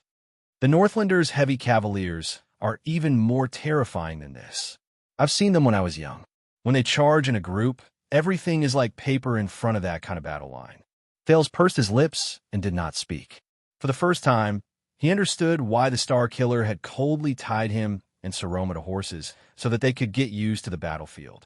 The captives sighed in unison and turned to the only battlefield left, Shattered Stone Tribe, whose flanks were suddenly flanked by the Stardust unit while they were fleeing. Compared to the Chroma family's heavy cavaliers' assault, which did not cause a single splash, there was only the aftermath of the battle. There is no doubt that the warriors of Shattered Stone Tribe were brave and fearless. Every time the human cavaliers broke through a line of defense, the next batch of warriors would surge out of their own volition and stay where they were to form a new line of defense. With futile battles and certain deaths, they delayed the Stardust unit's relentless pursuit and bought time for the fleeing orcs. On the other side, every cavalier from the Stardust unit was like a ferryman riding on Hell's River. They charged left and right, and their blades, spears, and spears flew one after another. Wherever they went, the orcs' sorrowful cries, angry roars, blood, and pain filled the air. It was not that they did not suffer losses. One or two unfortunate cavaliers were shot down during the battle. The lucky ones returned to their own horses or the horses of their comrades, while the unlucky ones. But compared to the casualties suffered by the orcs and the passive disadvantage they were in, it was not even worth mentioning. In the face of the swift, agile, and speedy cavaliers, the power and explosive power that the desert orcs were so proud of, along with the endurance and violence that they gained from being heavily injured, were all rendered useless. The tribe warriors who were once unparalleled in the world seemed clumsy, weak, and helpless at this moment. The knights on horseback would often ride over and suddenly change their direction, cutting into the side or rear of the orcs. Then, with their speed and momentum, they would stab or slash at the orcs. Then, regardless of the outcome of the battle, they would lift the reins and gallop away, narrowly avoiding the powerful counterattacks of the orcs or the infamous counterattacks of the orcs. Then, they would escape far away before the tall orcs could swarm them. If they faced a group of orcs, the human cavaliers would work together in twos or threes. One of them would charge forward to lure the enemy, while the other would circle around to ambush them from behind. They would even raise their crossbows or javelins and shoot at the same time. Then, they would run far away, and once they were out of a dangerous distance, they would turn around and attack again. As for the troublesome opponents who had seen the orcs charging at them and were prepared for them, the cavaliers would rather avoid their attacks and look for another chance than take the risk to attack. In fact, when they were halfway through their charge, they would whistle and turn around to run, causing the orcs who were prepared to fight to let out indignant but helpless howls. Then, they would receive the next fatal or non-fatal attack from their backs or flanks. However, many of the orcs were ambushed, injured because of this cunning, despicable, and almost shameless tactic. But they could only let out furious roars of grief and indignation as they watched their swift opponents flee into the distance while they bled non-stop from their fatal wounds. They swung their weapons in vain while they were in a frenzy due to their heavy injuries. They vented their terrifying endurance and explosive power, but in the end, they welcomed their tragic fate. They died of exhaustion. The number of orc warriors who were still fleeing decreased. Kandarl's roars became hoarser. It was just like the fate of its subordinates. Thales heaved a deep sigh. If that's the case, is this how the legend of the Holiness Exorcism campaign 3,000 years ago, where 2,000 human cavaliers defeated 20,000 orcs? At that moment, a discordant voice rose in the chaotic and devastating battlefield. F***CK them all. The person who spoke was a cavalier who looked like the commander of the Stardust unit. He saw the Chroma family's unstoppable attack in the distance. The cavalier broke away from the main group. While he urged his horse forward, he spoke in a gruff voice. That young master is really... Hurry up, girls. This is all our credit. We can't let it be snatched away. Right after he finished speaking, a sharp sound shot past his head. A long arrow landed not too far away from him. The cavalier only reacted then. Still in shock, he turned in the direction where the long arrow came from. Among the fleeing orcs, an orc with white lips drew another arrow and coldly knocked it on the huge black bow. The sharp-eyed Thales recognized him. He was one of Kandarl's 3 holy guards, the orc Yaku who killed the mercenary Palka with 1 arrow. F***ck you all. The human who spoke just now whipped his horse and galloped towards Yaku. He cursed loudly. "It's you again, you bastard who wears lipstick who's neither a man nor a woman. Didn't your mother teach you not to shoot moving targets at night if your vision isn't good?" Yaku's reply was another arrow from Yaku. Asterisk whoosh. Asterisk the speaker was startled. The long arrow was powerful and heavy. It shot past the speaker's ear and sank into another cavalier's steed. As the horse neighed in pain, the pitiful cavalier fell to the ground and was immediately surrounded by a few orcs. When the human saw his subordinate die, he flew into a rage and slapped his thigh. F***ck me. Snake shooter. Illusory blade. He roared and pointed at Yaku. "Get rid of the one with lipstick." Right after he finished speaking, a cavalier from Constellation responded to his command. He raised a longbow on his horse, knocked an arrow with a rope tied to its tail, and shot it at Yaku. Halfway through its flight, before it could reach Yaku, the arrow fell weakly and sank into another orc's shoulder. The orc cried out in pain and held onto the arrow. The cavalier who shot the arrow whistled, pulled the long rope, and galloped to the other side, as if he wanted to drag the orc down. The orc roared angrily and grabbed the long rope as well. He pulled it in the opposite direction, trying to drag the cavalier down. The long rope was pulled, becoming straighter and tighter. Thales was slightly shocked. He had seen the orc's great strength that could overturn a heavy cavalier. He could not help but want to remind the cavalier, "Don't fight it with strength." However, just as the rope was about to be pulled taut and the cavalier was about to be dragged off his horse, the latter slyly let go. The orc who was holding onto the other end of the long rope and was about to exert force suddenly lost his grip. He lost his balance and staggered backwards. "Haha, idiot." The cavalier who shot the arrow laughed. The other cavalier whizzed past the fallen orc. His blade flashed strangely. Before Thales could see it clearly, he saw the orc on the ground whimper and blood spurt out of its neck. "Stop fooling around, snake shooter." The cavalier who had the strange blade flashing said in an angry female voice. The boss said, "Be obedient and work." As she spoke, she stopped her horse, and 3 orcs surrounded her. "Magic blade, be careful." The cavalier who started cursing hurriedly reminded her. But Thales, who was watching the battle, was shocked. The part of the rope that was shot out seemed to have a life of its own. It suddenly bounced up from the ground. Like a giant python, it instantly wrapped itself around the orc closest to the female cavalier and wrapped itself tightly around its neck. The orc dropped its weapon and painfully pulled at the rope around its neck, but the rope automatically tightened and shrank to a position where it could not reach. But the rope did not end its journey.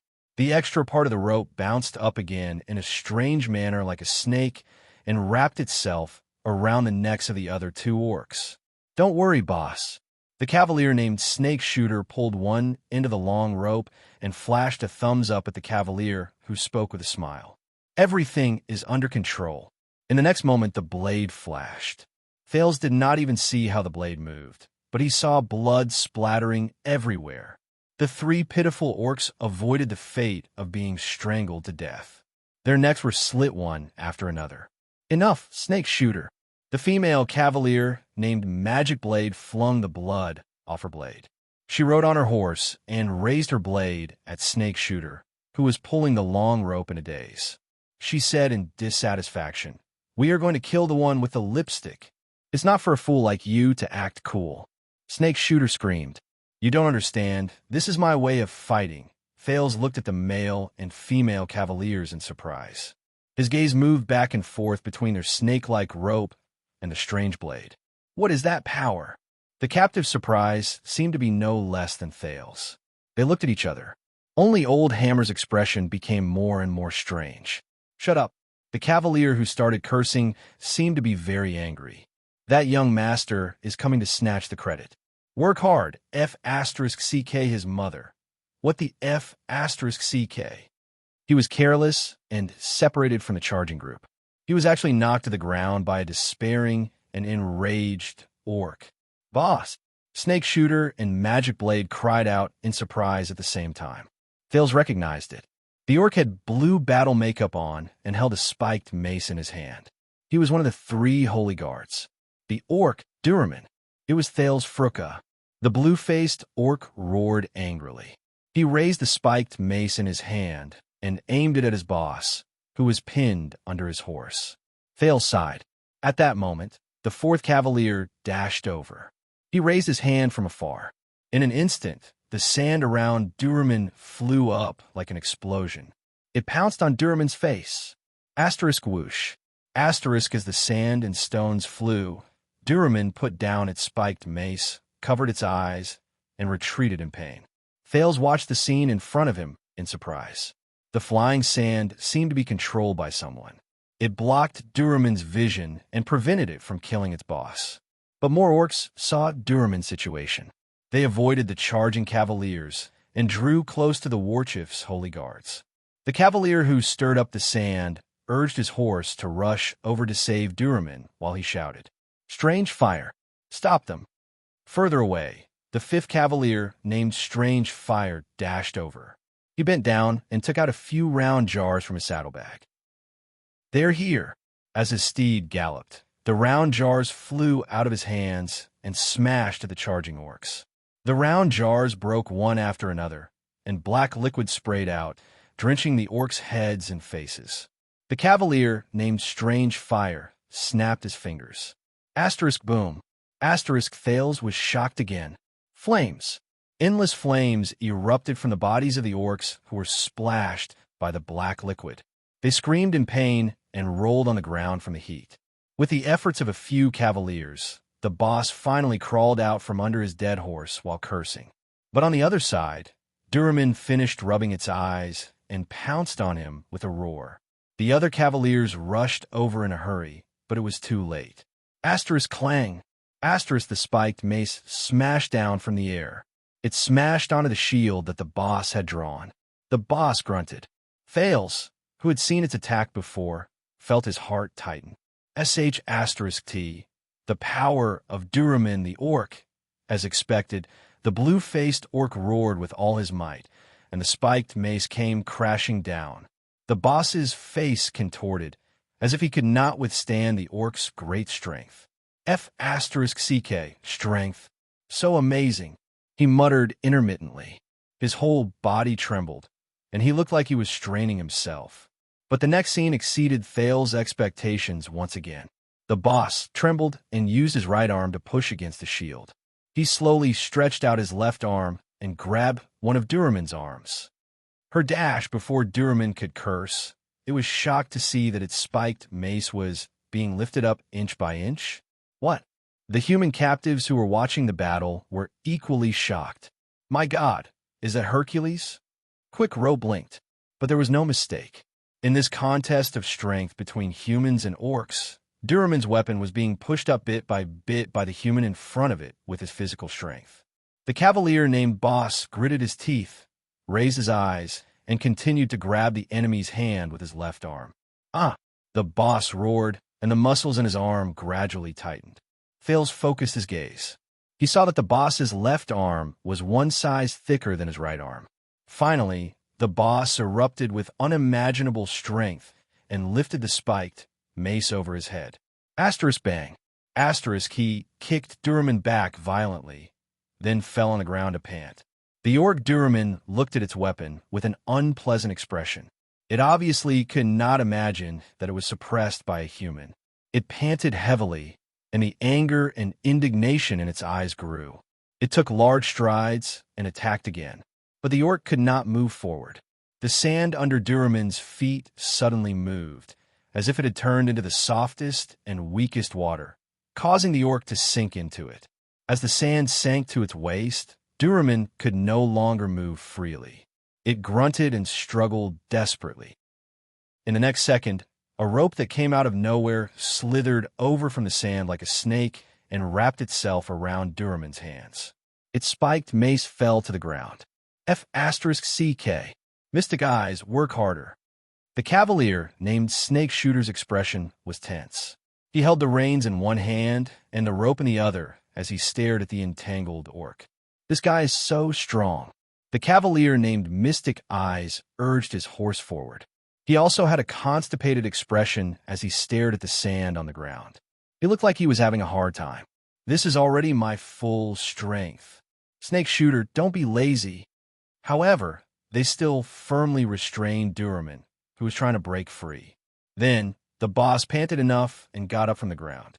He walked up to the chained Duraman, looked at its hateful and angry eyes, and repeated in disdain. So what if you're strong? Boss, hurry up. In the distance, the cavalier named Strange Fire ran back and forth anxiously. He threw round cans at the orcs who tried to get close like a madman, igniting fire on the enemies. He held them back with Phantom Blade. I'm running out of oil. The boss spat, clenched his left fist, and stretched it back to the angle of punch. The muscles on his left arm surged again. Duraman roared in grief and indignation. But that's right. The boss chuckled. Having great strength is amazing. In the next second, the boss instantly threw his fist. It was so strong that it even caused ripples in the air. Asterisk thud. Asterisk a crisp sound rose. He threw a standard uppercut. Thales then saw the originally terrifying orc, Duraman. Its chin was pointed straight at the sky. The blue-faced orc no longer moved. On the sand dune, the captives watched the fight between these strange people in a daze. Dean smiled and patted Thales' shoulder in a teasing manner. He pointed at the dead Duraman. What a pity, Sekka, who has just come of age. Your dear Fruka, he was killed by someone. Thales responded with a polite smile. Yes.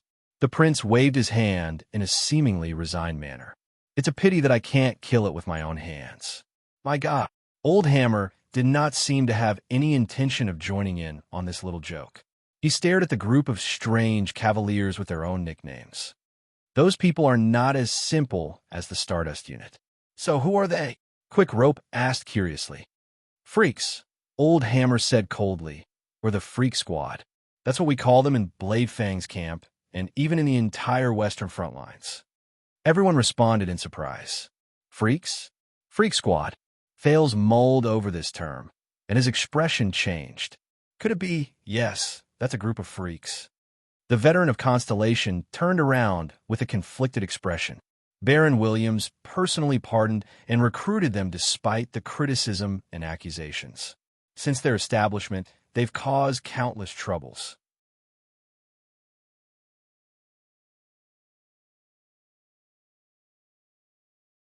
Chapter 384.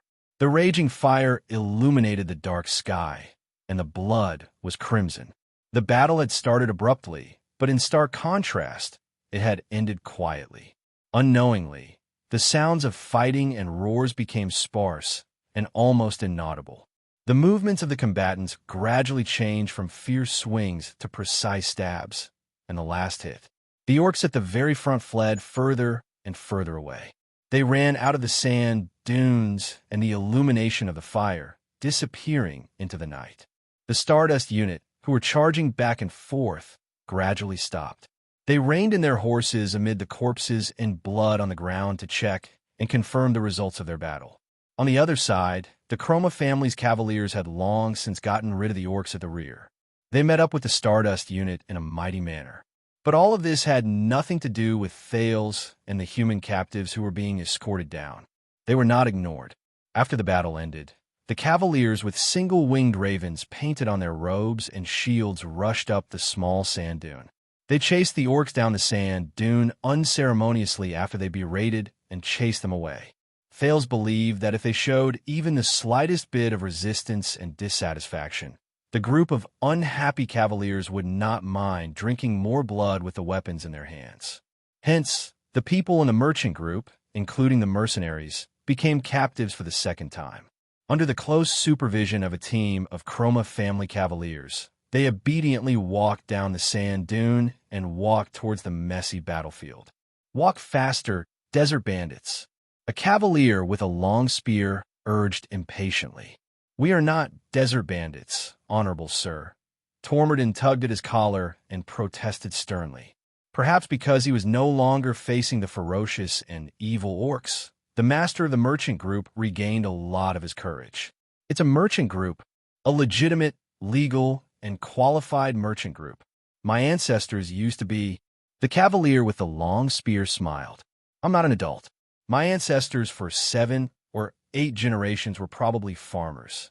As for you, the people of the Great Desert, desert bandits, merchant groups, and exiles." He shook his head while he rode on his horse. "Do you know what's different about you to me?" Tormodin listened attentively. "The answer is," the cavalier said coldly, "I don't know, and I don't care." Tormodin's smile froze a little. In the next second, the knight's spear struck Tormodin's butt. "So move your ass, desert bandit." As Tormodin screamed miserably, the group of people anxiously arrived at the center of the battlefield.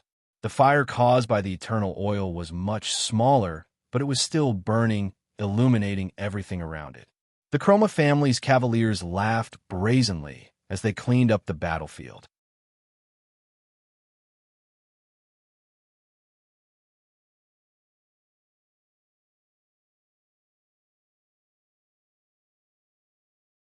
"Oh, so you are the barons." At this moment, the young noble from the Chroma family exhaled impatiently. "Hurry up, you freaks. Don't waste time. Haven't you wasted enough today?" Thales suddenly noticed that this was the knight who gave the order to leave no one alive on the sand dune. By the looks of it, he was the commander of the Chroma family.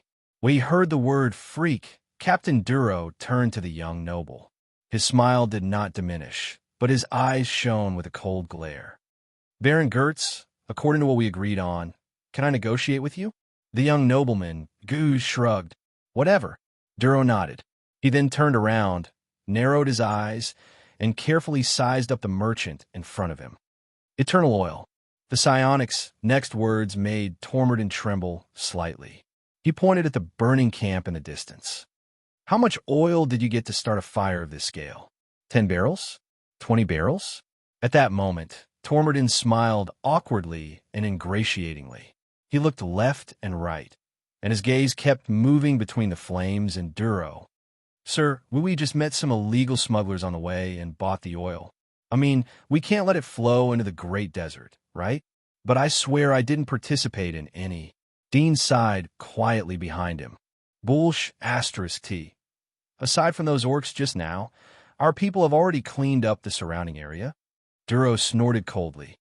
"You braved the blockade, order to bring this eternal oil out of Bladefang's camp, Tenny." Tormodin's expression froze. He did not even care that Duro had called his name wrongly. "I can tell that you're not a small merchant group of 5 or 6 people. I bet that if we search your goods, we will find a lot of contraband goods. Smuggling banned goods into the Great Desert, and under the blockade order."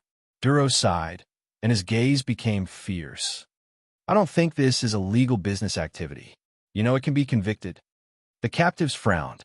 Tormodin panicked. "Honorable sir," the leader of the psionics raised a finger and stopped him from speaking. "But at least you helped a little and slightly distracted those gray mixed breeds." Duro slowly raised his head and revealed a heartwarming smile. He nodded in approval. "For our victory, we made a small contribution." Hope reappeared on Tormodin's face. "It's what we should do, what we should do. To be able to help you, sir. I am very ashamed." He was a little excited.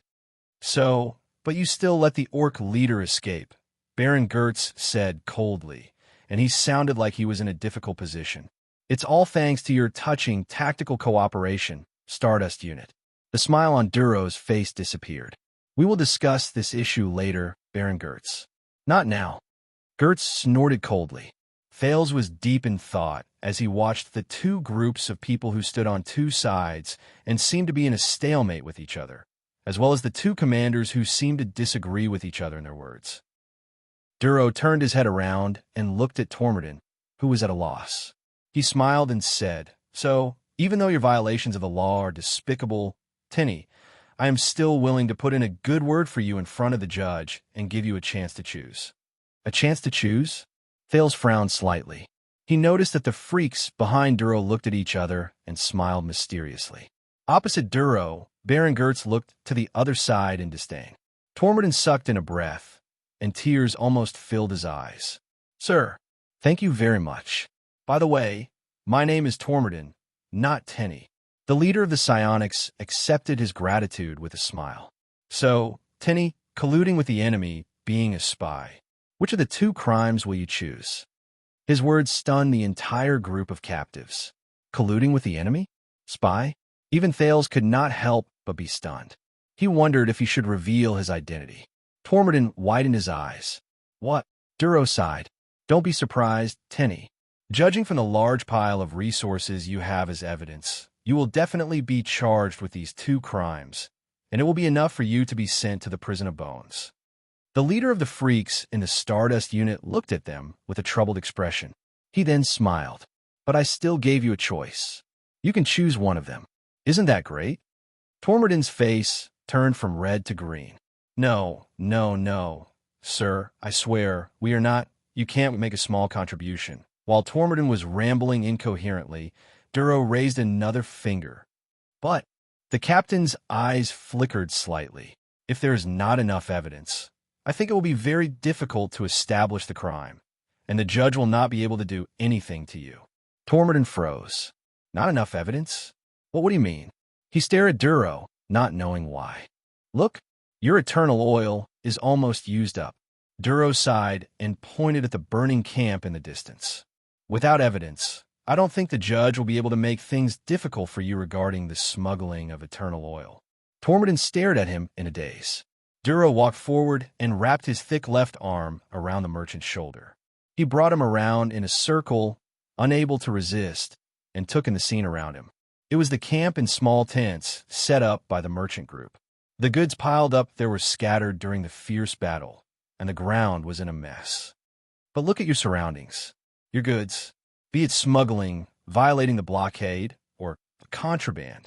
By the Sunset Goddess, you still have so much evidence of your crimes here. Even if I want to help you get rid of your crimes, it will be very difficult to prove your innocence. Duro patted his shoulder with a stern expression. Do you understand? Once he said this, Dean and Old Hammer's expressions instantly became strange. Tormodin looked at the goods around him. His lips trembled, and he was speechless. Duro wrapped his arm around Tormodin's shoulder like a brother and stared at him emotionally. A few seconds later, Snake Shooter, who was behind Duro, shrugged. I don't think he understands, boss. On the other side, Baron Gertz could not help but laugh.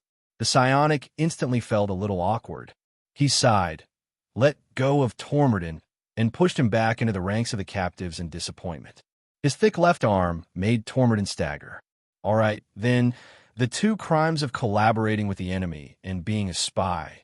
As Duro spoke, the Constellatiate soldiers beside him placed their hands on their weapons. Thales was shocked. At this moment, Dean took a step forward. The mercenary stomped on Tormodin's foot and whispered into his ear, "Give it to them." Tormodin shuddered and immediately reacted. I understand. He squealed like a pig being slaughtered and raised his hands high. I understand, sir. His voice was so loud that it spread through the sand dunes around them. It caused the soldiers who were cleaning up the mess to turn their heads repeatedly. Captain Duro, who had his hands on his hips, paused for a moment before he slowly raised his eyes. You really understand? Yes, sir. At that moment, Tormodin's face was full of grief, but he answered without hesitation. He spread his arms and gestured at the camp around him. Goods, all of our merchant group's goods. Everything from the 16 merchants, from pots and utensils to spices and seeds, from clothes and jewelry to precious collections. Take all of it, take all of it. We don't want anything. As long as you let us go safely. The merchants' faces immediately turned gloomy. But Duro did not reply with a smile as expected. The squad leader let out a painful sigh and slapped his forehead with a look of exasperation and disappointment. Oh my, no, you still don't understand. The captives stared at him in shock and bewilderment. Duro put his hand down with a disappointed look on his face. He raised his voice. Take your goods, and let us take them? Duro's face was full of resentment. He continuously slapped the hilt of his sword and armor with both hands, making loud sounds. Tormodin was so frightened that he kept retreating. Do you think that His Majesty's army will covet your things, your belongings, even if it's just one copper coin? What do you take us for? Corrupt officials who accumulate wealth, or shameless bandits? It's hard to imagine that this is the image of the great kingdom's army in your hearts. Sunset Goddess, we are Constellation's army. We have our own rules and creeds, and we exist to protect the kingdom and its people. The leader of the psionics paced back and forth, as if he could not understand the captive's thoughts. His righteous look made many people feel ashamed. The more he spoke, the angrier he became. Don't insult us like this, all right? The captives were dumbfounded as they stared at the leader of the psionics who spoke righteously. What's wrong? Dean asked in a low voice, puzzled. Does he think it's too little? I don't know. Old Hammer answered him while coughing. That's all the merchant group has. Tormodin stared at Captain Duro, who flew into a rage and sighed in hatred. He looked at the others in fear and asked for help, but the other Constellation cavaliers looked at him calmly.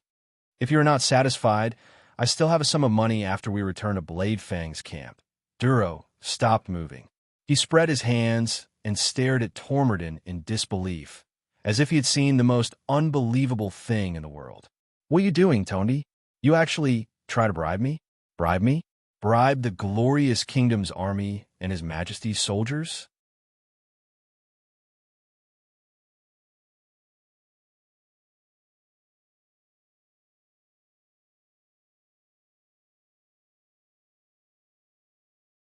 Believe me, even if we have to walk through the entire desert, we'll catch them all in one fell swoop and create a safe and prosperous trade route for all of you.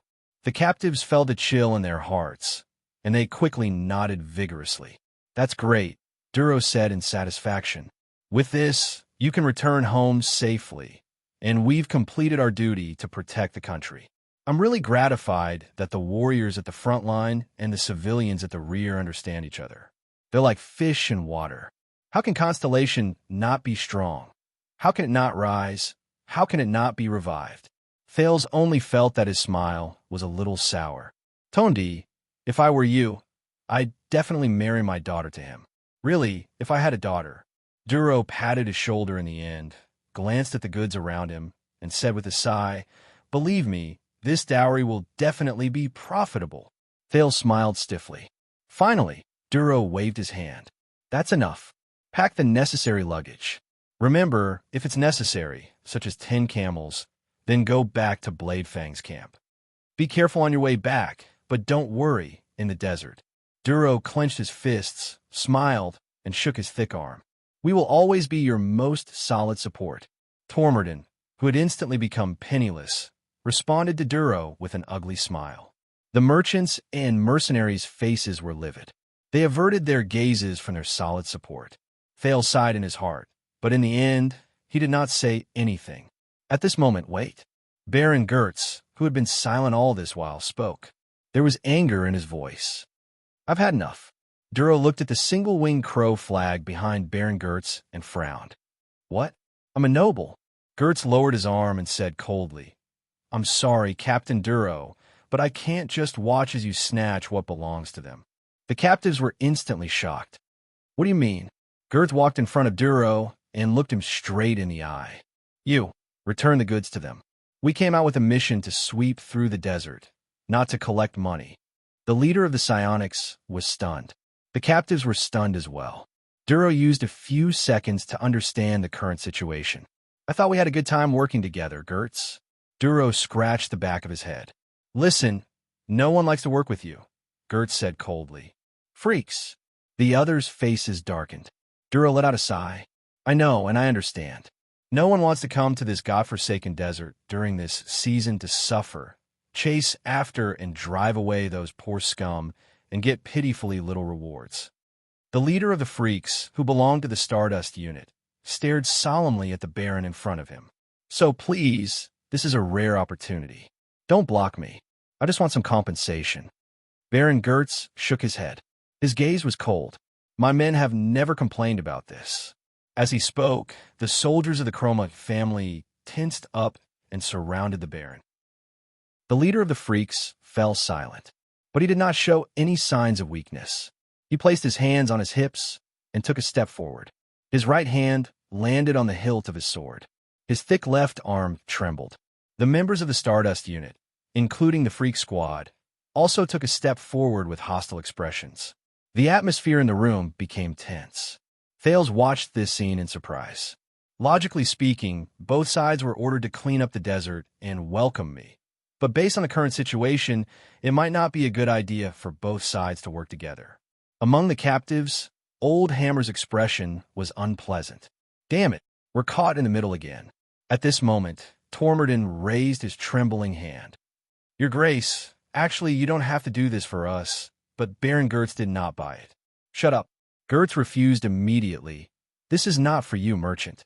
It's for justice and fairness. He stared coldly at the gloomy Duro. For the creed we've protected for thousands of years. Duro looked as if he heard the funniest thing in the world. Are you crazy? You're still playing this game in this day and age? Duro opened his mouth and exchanged a few glances with his subordinates behind him. But Gertz continued to stare at him coldly. Duro's breathing quickened. All right, 30%. Duro looked at the pile of goods in the distance and gritted his teeth. You could take 30% of this batch of goods. Gertz chuckled. What? The Baron sneered. You want to bribe me? Bribe Baron Amaret, Faker Gertz, who is under the Count of Wingfort. 40%. Duro clenched his fists. No more. This batch of goods is not a small amount, and you're just a Baron. Gertz shook his head. You so-called regular soldiers of the royal family are also part of the army, but you just don't understand, do you? About what we fight for, about responsibility and glory. His words made the atmosphere even more tense. Duro took a deep breath.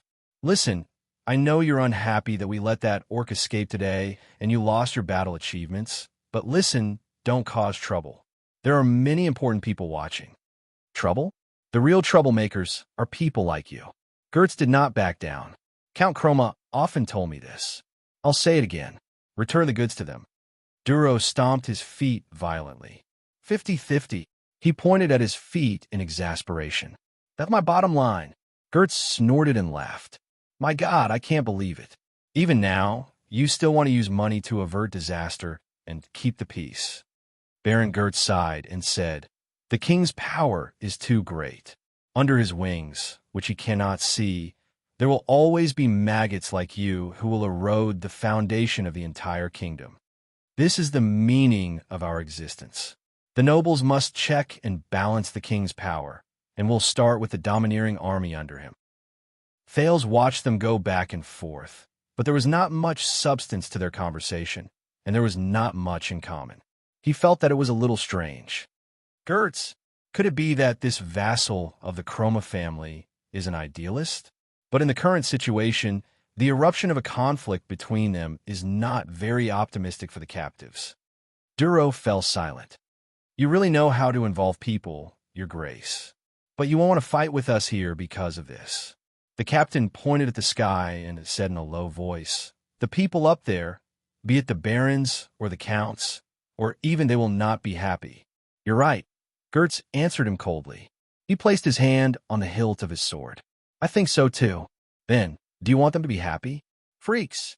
Duro's expression changed. The two groups of people placed their hands on their weapons and stared at each other with murderous intent. 60%. Duro stared at the other party fiercely. He had already unsheathed his weapon by an inch. If they can't accept it, then let's fight. Gertz stared at his opponent quietly. A second later, the Baron smiled. Deal. Gertz said smugly. His hand left the hilt of his sword. What? The captives were all stunned. Deal? The captives, who had just watched in astonishment as the Baron rejected the other party's bribes in a righteous manner and were worried that Gertz's impulsive actions would implicate them, were instantly dumbfounded and speechless. Even Thales was surprised for a moment. Duro spat on the ground fiercely. Bah, greedy enough. But Gertz just turned around indifferently and mounted his horse. Remember, 60%. My flag bearer will confirm it with you. I'll wait for you in front. Happy working with you, Captain Duro. In the next moment, the Baron and his subordinates galloped away together. These maggots. Duro stared at the Baron's back with a contemptuous expression. Nobles? They're practically vampires crawling on the kingdom. Constellation was destroyed because of you. The captives stared at each other, speechless. Don't just stand here and get in the way. Hurry up and disappear. Also, don't cause trouble. Duro, who was in a bad mood, waved his hand impatiently at them. We're the kingdom's army. We have to protect you. We're very busy. The captives turned around stiffly and left. Thales looked at the departing Baron, then at Duro, who was sulking.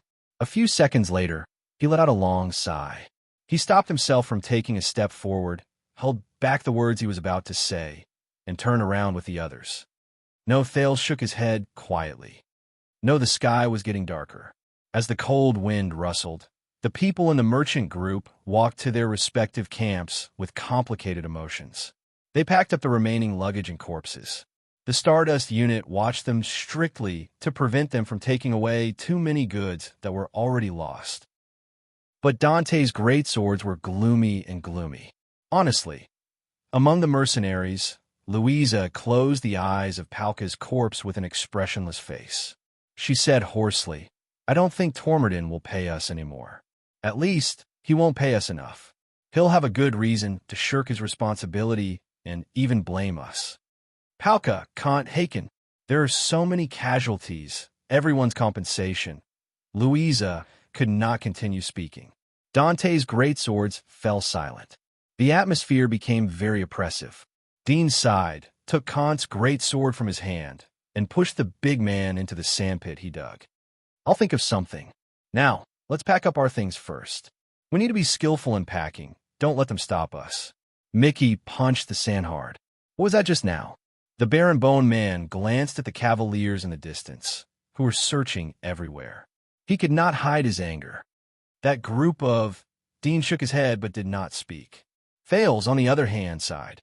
Welcome, he spoke in a hoarse and rather listless voice. Welcome to Constellation. Chapter 386.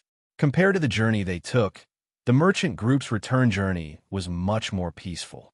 Forget about the orcs and desert bandits. Aside from a few corpses beside a few supply points, they did not run into a single person at all. They rarely even saw animals. But everyone knew why this was so. Once they thought of this, many of them felt troubled. As always, the merchants kept their distance from Dante's greatsword and stayed at the back with their 8 empty camels. Their furtive glances hid indignation and resentment that were difficult to detect. The mercenaries, who were left with only a few people, walked with tired steps. They pulled 2 camels and led the way in front. None of their war horses were left. The only 2 camels they had were temporarily borrowed in the name of safety after Dean argued with the merchants. He even threatened them with his sword. Dean and Mickey walked at the front, dragging their tired bodies and gloomy hearts to identify the way home. From time to time, they would discuss the location of the next supply point. Old Hammer had not recovered from his injuries. He leaned half his weight on the camel and coughed laboriously as he moved forward. He looked like he would fall at any moment. Louisa walked behind him worriedly, ready to catch him if he fell. Quick Rope followed behind them gloomily. He looked troubled, and at the same time, he lost interest in telling jokes and promoting his business. The atmosphere in the entire team was quiet and depressing. Death and blood had destroyed the relaxed and happy atmosphere the mercenaries once had. After experiencing ambushes, battles, casualties, and extortion, it was as if the happy team would never return. In this situation, the prince could only remain silent.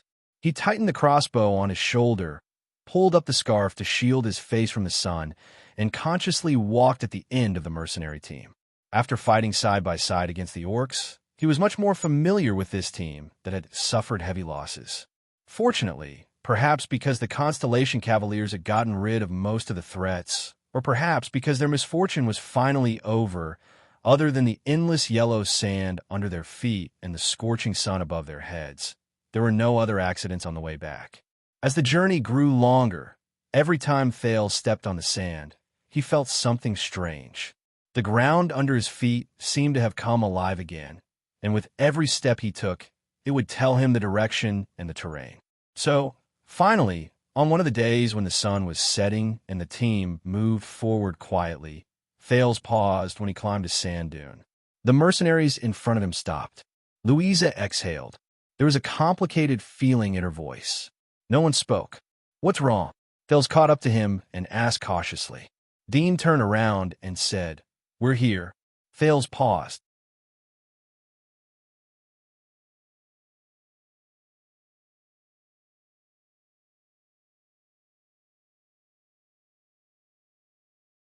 Before we left, I gave him a lot of good stuff, and he insisted on sending soldiers from the Stardust unit to escort me back, but I refused. Quick Rope widened his eyes and turned his head to give Thales a surprised look that said, "What the hell?" The guard nodded with a straight face.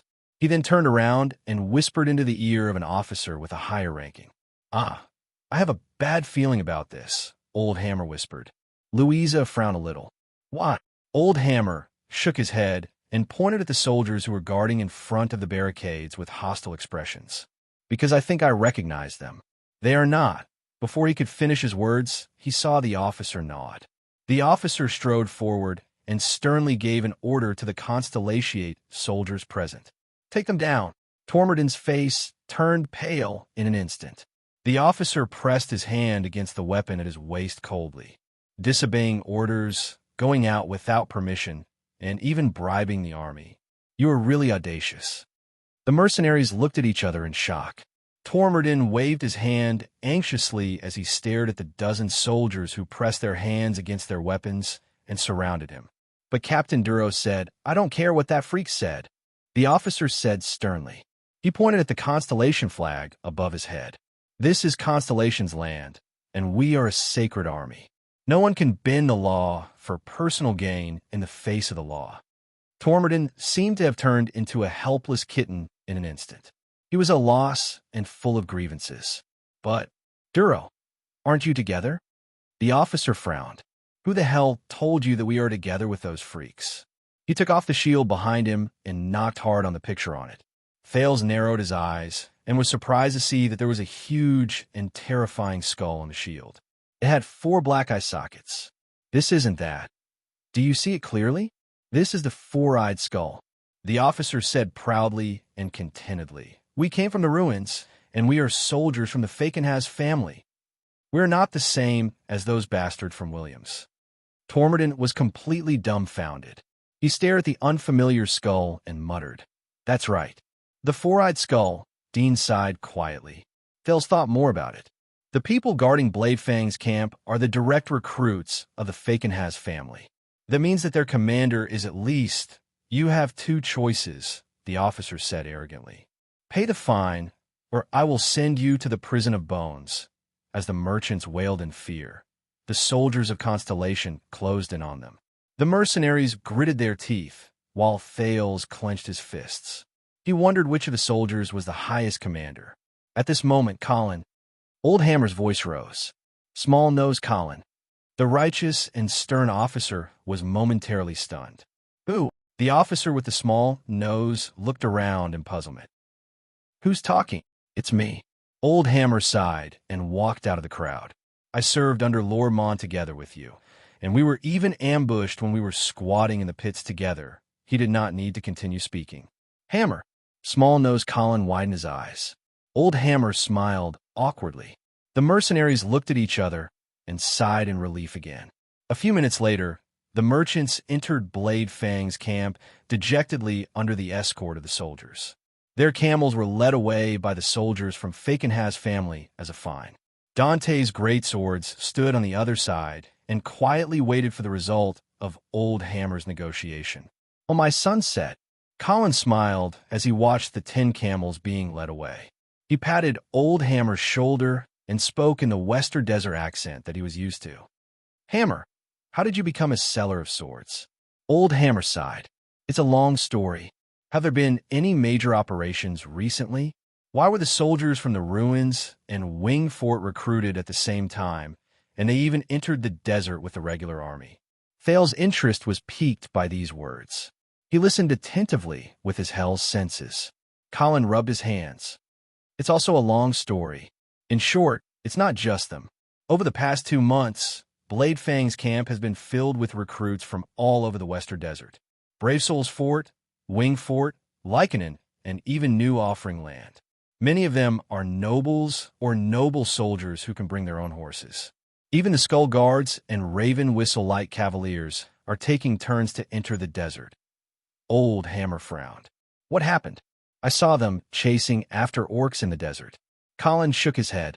I'm not sure, but I guess the Baron Bone people or gray mixed breeds are moving east again because those who enter are basically cavaliers, and we, who have 2 legs. Are they collecting tolls here? Old Hammer stared at the 10 camels and Tormodin, who was about to cry. Colin spread his hands and did not answer. Old Hammer sighed in resignation. But these 10 camels are all these people have. Don't hammer, don't plead for them. You pity them, but who will pity us? The regular army is paid by the king, but what about our rewards? We can't even buy a ball of yarn. Colin sniffed in dissatisfaction. You know, it's already September. My family's mill is going to start work soon. My term of service has long passed, but I don't know how long it will be before my brothers and I can go back. One of my brothers in the same team is about to give birth at home, but you're too greedy. The merchants will protest. Will the nobles in the camp have any objections? Colin scowled. He was clearly not in a good mood.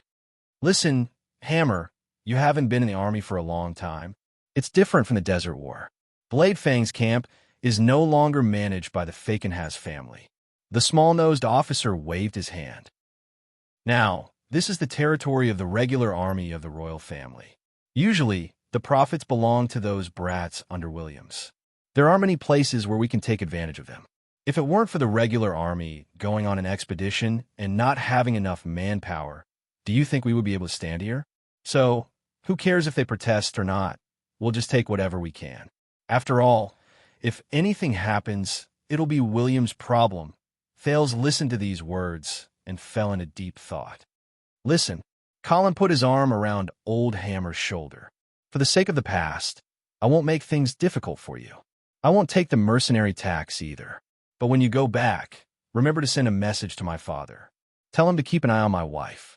Don't let that cripple from a village in front of the house do anything to her.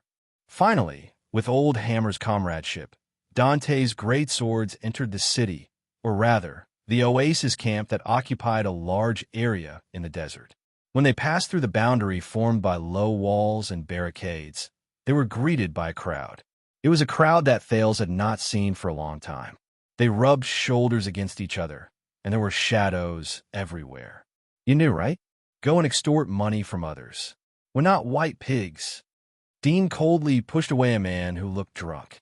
When a man fell limp, he kicked him in the stomach. Dante's great swords, have you heard of them? Thales watched as the man got up from the ground and walked into another alley while cursing. There, a group of fierce men looked at them with malicious intent. I thought you died outside. One of the men rubbed his fists and laughed. Baldy, and my beautiful but thorny little flower, Louisa, when are you coming to sleep in my bed?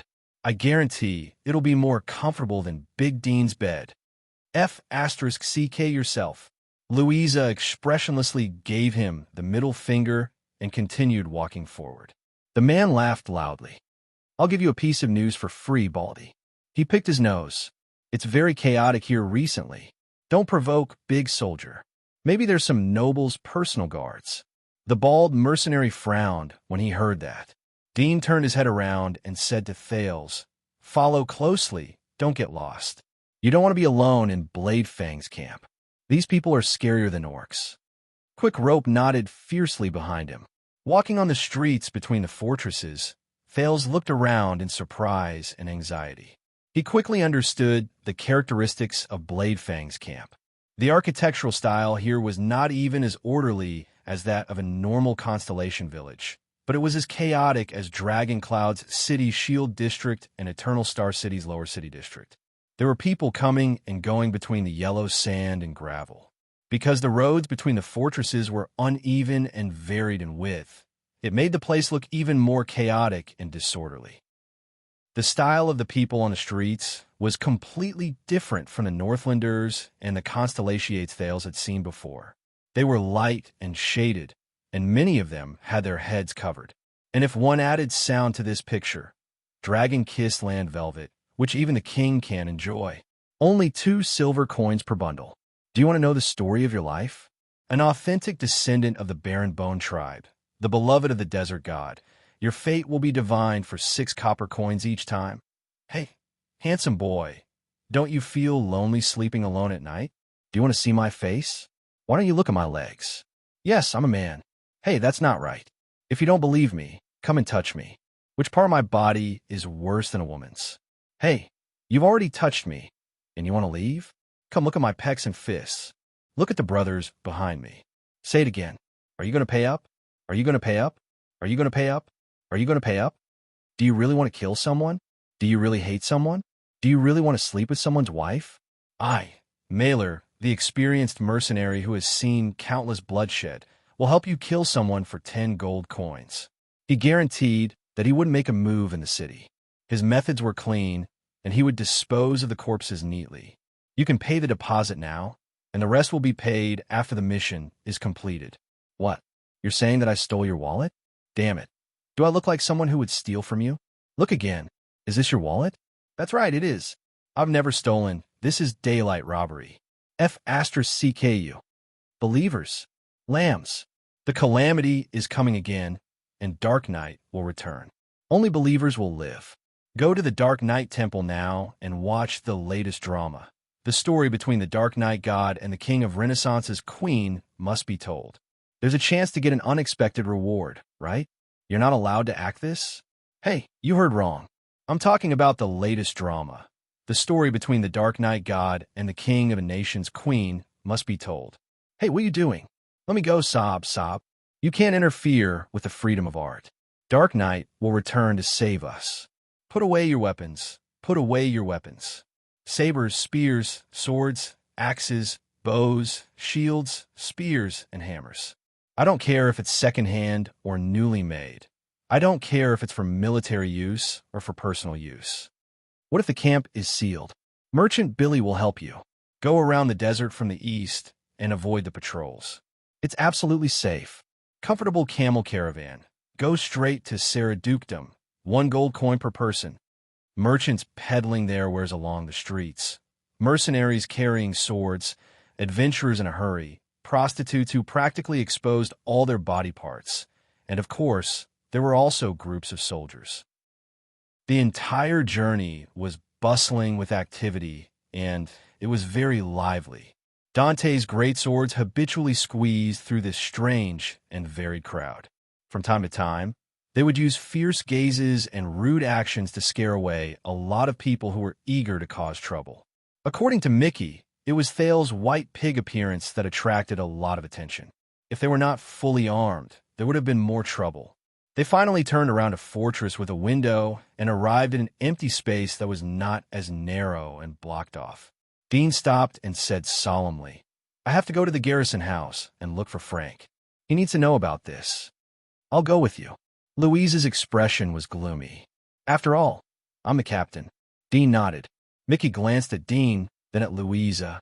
He sighed and said, then, I'll go get rid of the extra equipment. Then let's go to my home and meet up with Simon and the others. Old Hammer continued. We can also help Wuxia ask about his family's whereabouts. Thales was taken aback, but before he could say anything, the mercenaries dispersed in a show of tacit understanding. He was dragged by quick rope and followed behind Old Hammer. They turned into another secluded road. Let me tell you, Quick Rope sighed and said, you don't know how scary this place is. The first time I came here, I met a beautiful lady, and in the end, sigh. Life is unpredictable. Wuxia, you have to cherish your life. For example, Thales smiled in an unpleasant manner and looked at Old Hammer for help. When Old Hammer heard this, he smiled. Without hesitation, he interrupted Quick Rope, who was about to start his business. It is said that in the beginning, there were only sand dunes in Bladefang's Dune. There was no camp until a long time ago, when a merchant group spontaneously built a fortress here to rest. As the number of people entering and exiting the desert increased, the number of fortresses increased one by one. When it was as big as a small town, a king of Constellation or a duke of Western Desert conquered it. Obviously, the location of this place is too important. Blade Fang's camp might have been given to many families, but most of them perished because of the war and the invasion of the desert. After the Bloody Year, this place became Baron Williams's fief, but he was not a vassal of the Fakenhas family, but a direct vassal of the king. I used to wonder if he could get enough taxes from this fief, which doesn't even have arable land. But obviously now, Old Hammer looked at the strange people on the street and shrugged. Thales nodded. Blade Fang's camp is a famous chaotic place. There are plenty of opportunities, but there are even more dangers. Old Hammer sighed. With nostalgia and sentimentality, he said to Thales, many criminals in the kingdom were sentenced to be exiled here.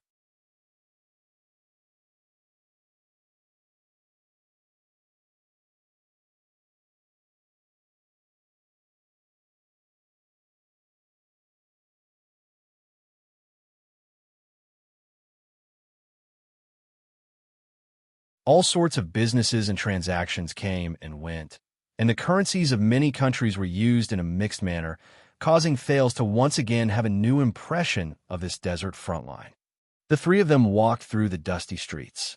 After passing by a fortress, a building with a strange style appeared in front of them. From a distance, it looked like a huge bowl that was flipped upside down, but it took up a lot of space. It was comparable to Sunset Temple in Eternal Star City. It was like a giant had casually built a huge sandstone building block in the desert. This semicircular building did not seem to have many connections to the outside world. The mottled and rough, curved walls were covered with tiny holes that could only be seen clearly with a squint, allowing the sunlight to penetrate and the sand to invade. For what Thales could see, there was only one narrow arched door on the wide outer wall, and it was guarded by a team of fully armed soldiers. The inside of the arched door was dark and indistinct, and he could not see clearly. It gave off a dark and ominous feeling. Thales was puzzled. Was this a bunker, or at least a military structure?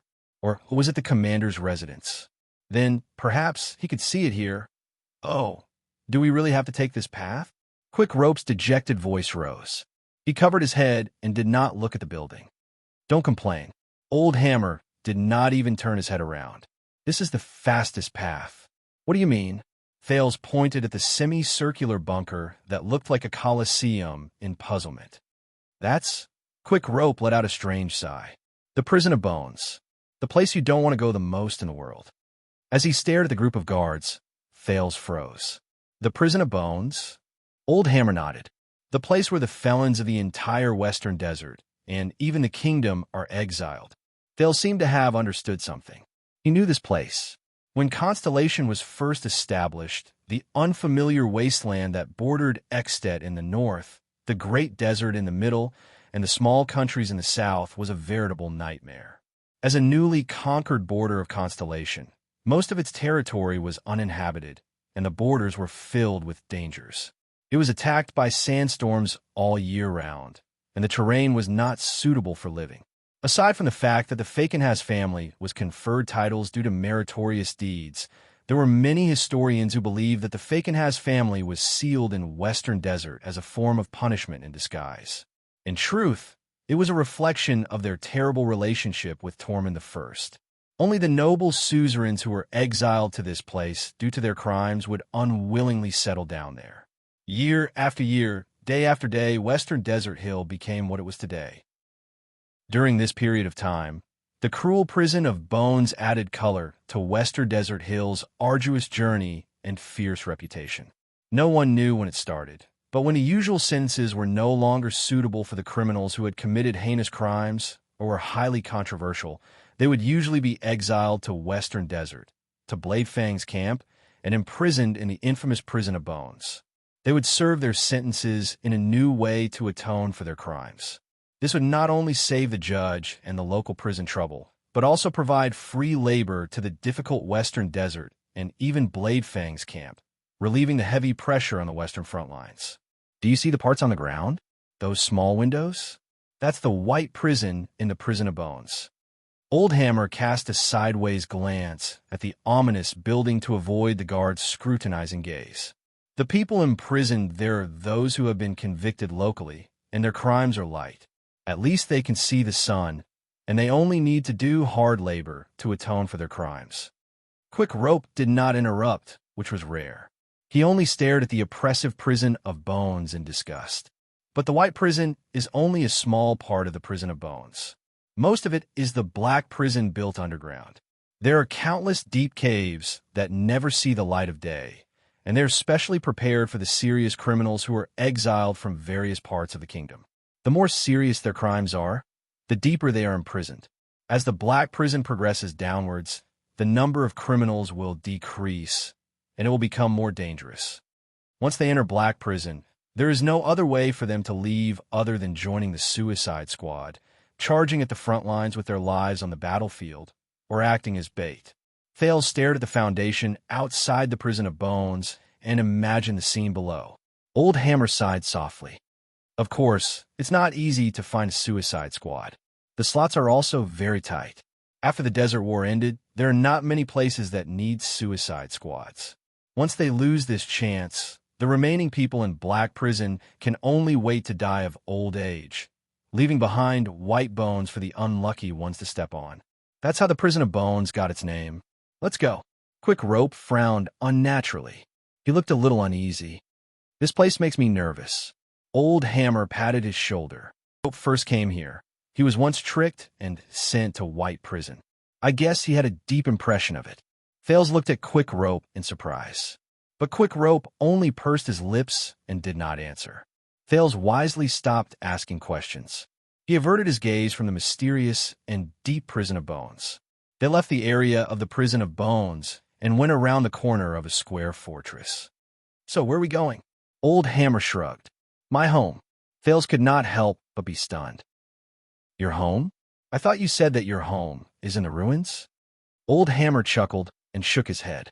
Oh, I'm not talking about my home, but anyway, you'll know when we get there. Quick Rope winked slyly, making the confused Thales even more perplexed. But his puzzlement did not last long.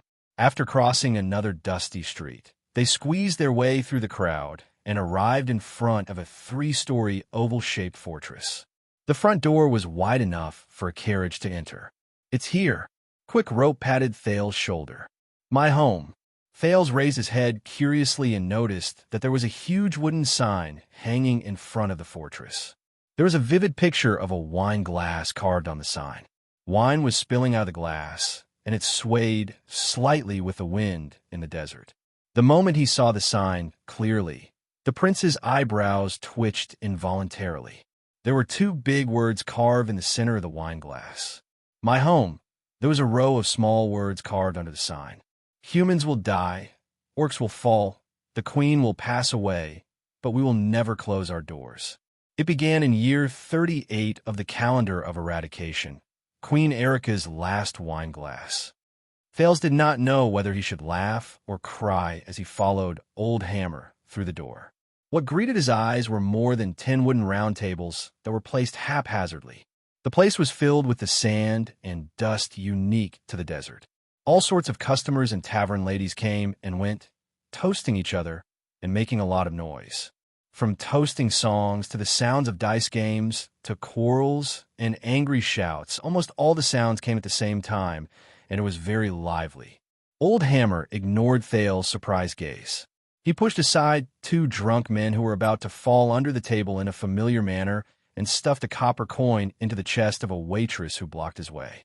Under her aggrieved gaze, he resolutely pulled his hand out and went straight to the bar counter. I've always wanted to do this, Quick Rope whispered to Thales and cast a glance at the hot waitress.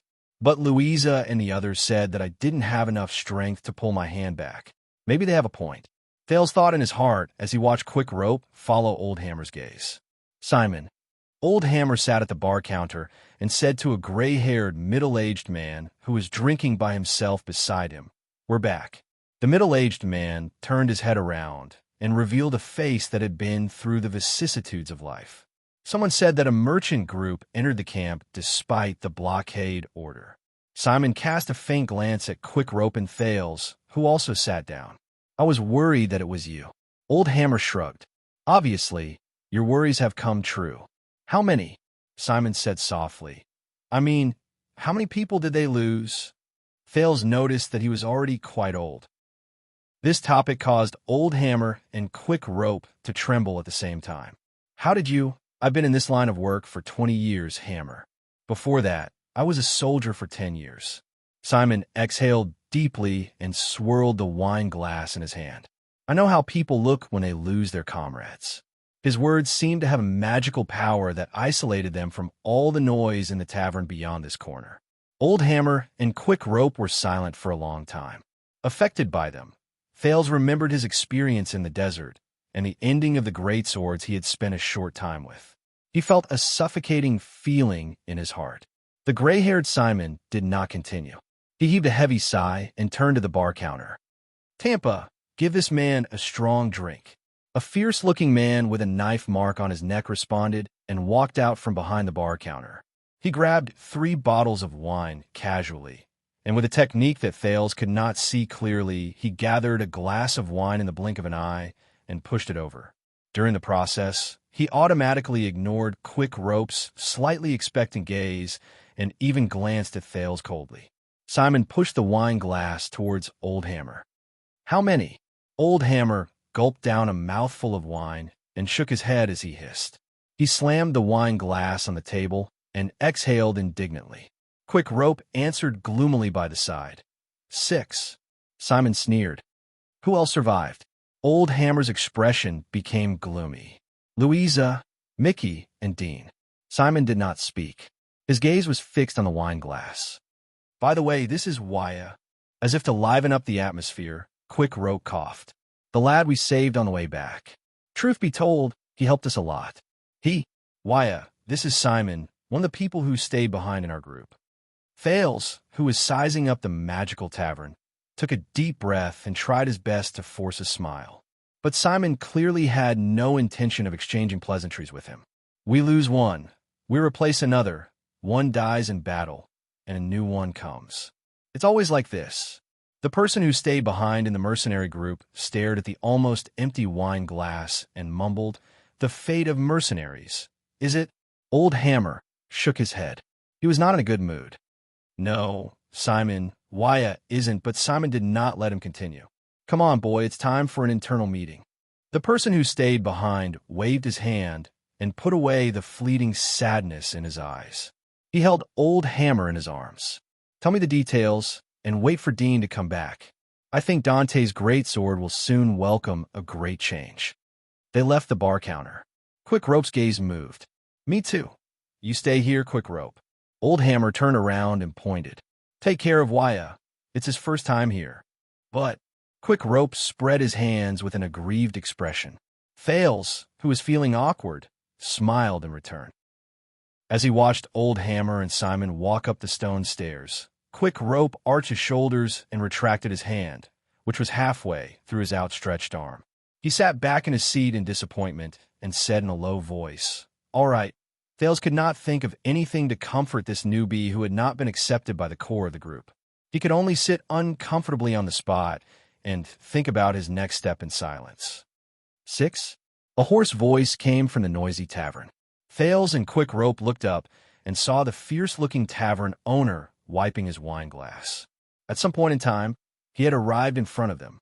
His skin was dark, and it was obvious that he was a local who grew up under the scorching sun and sandstorms.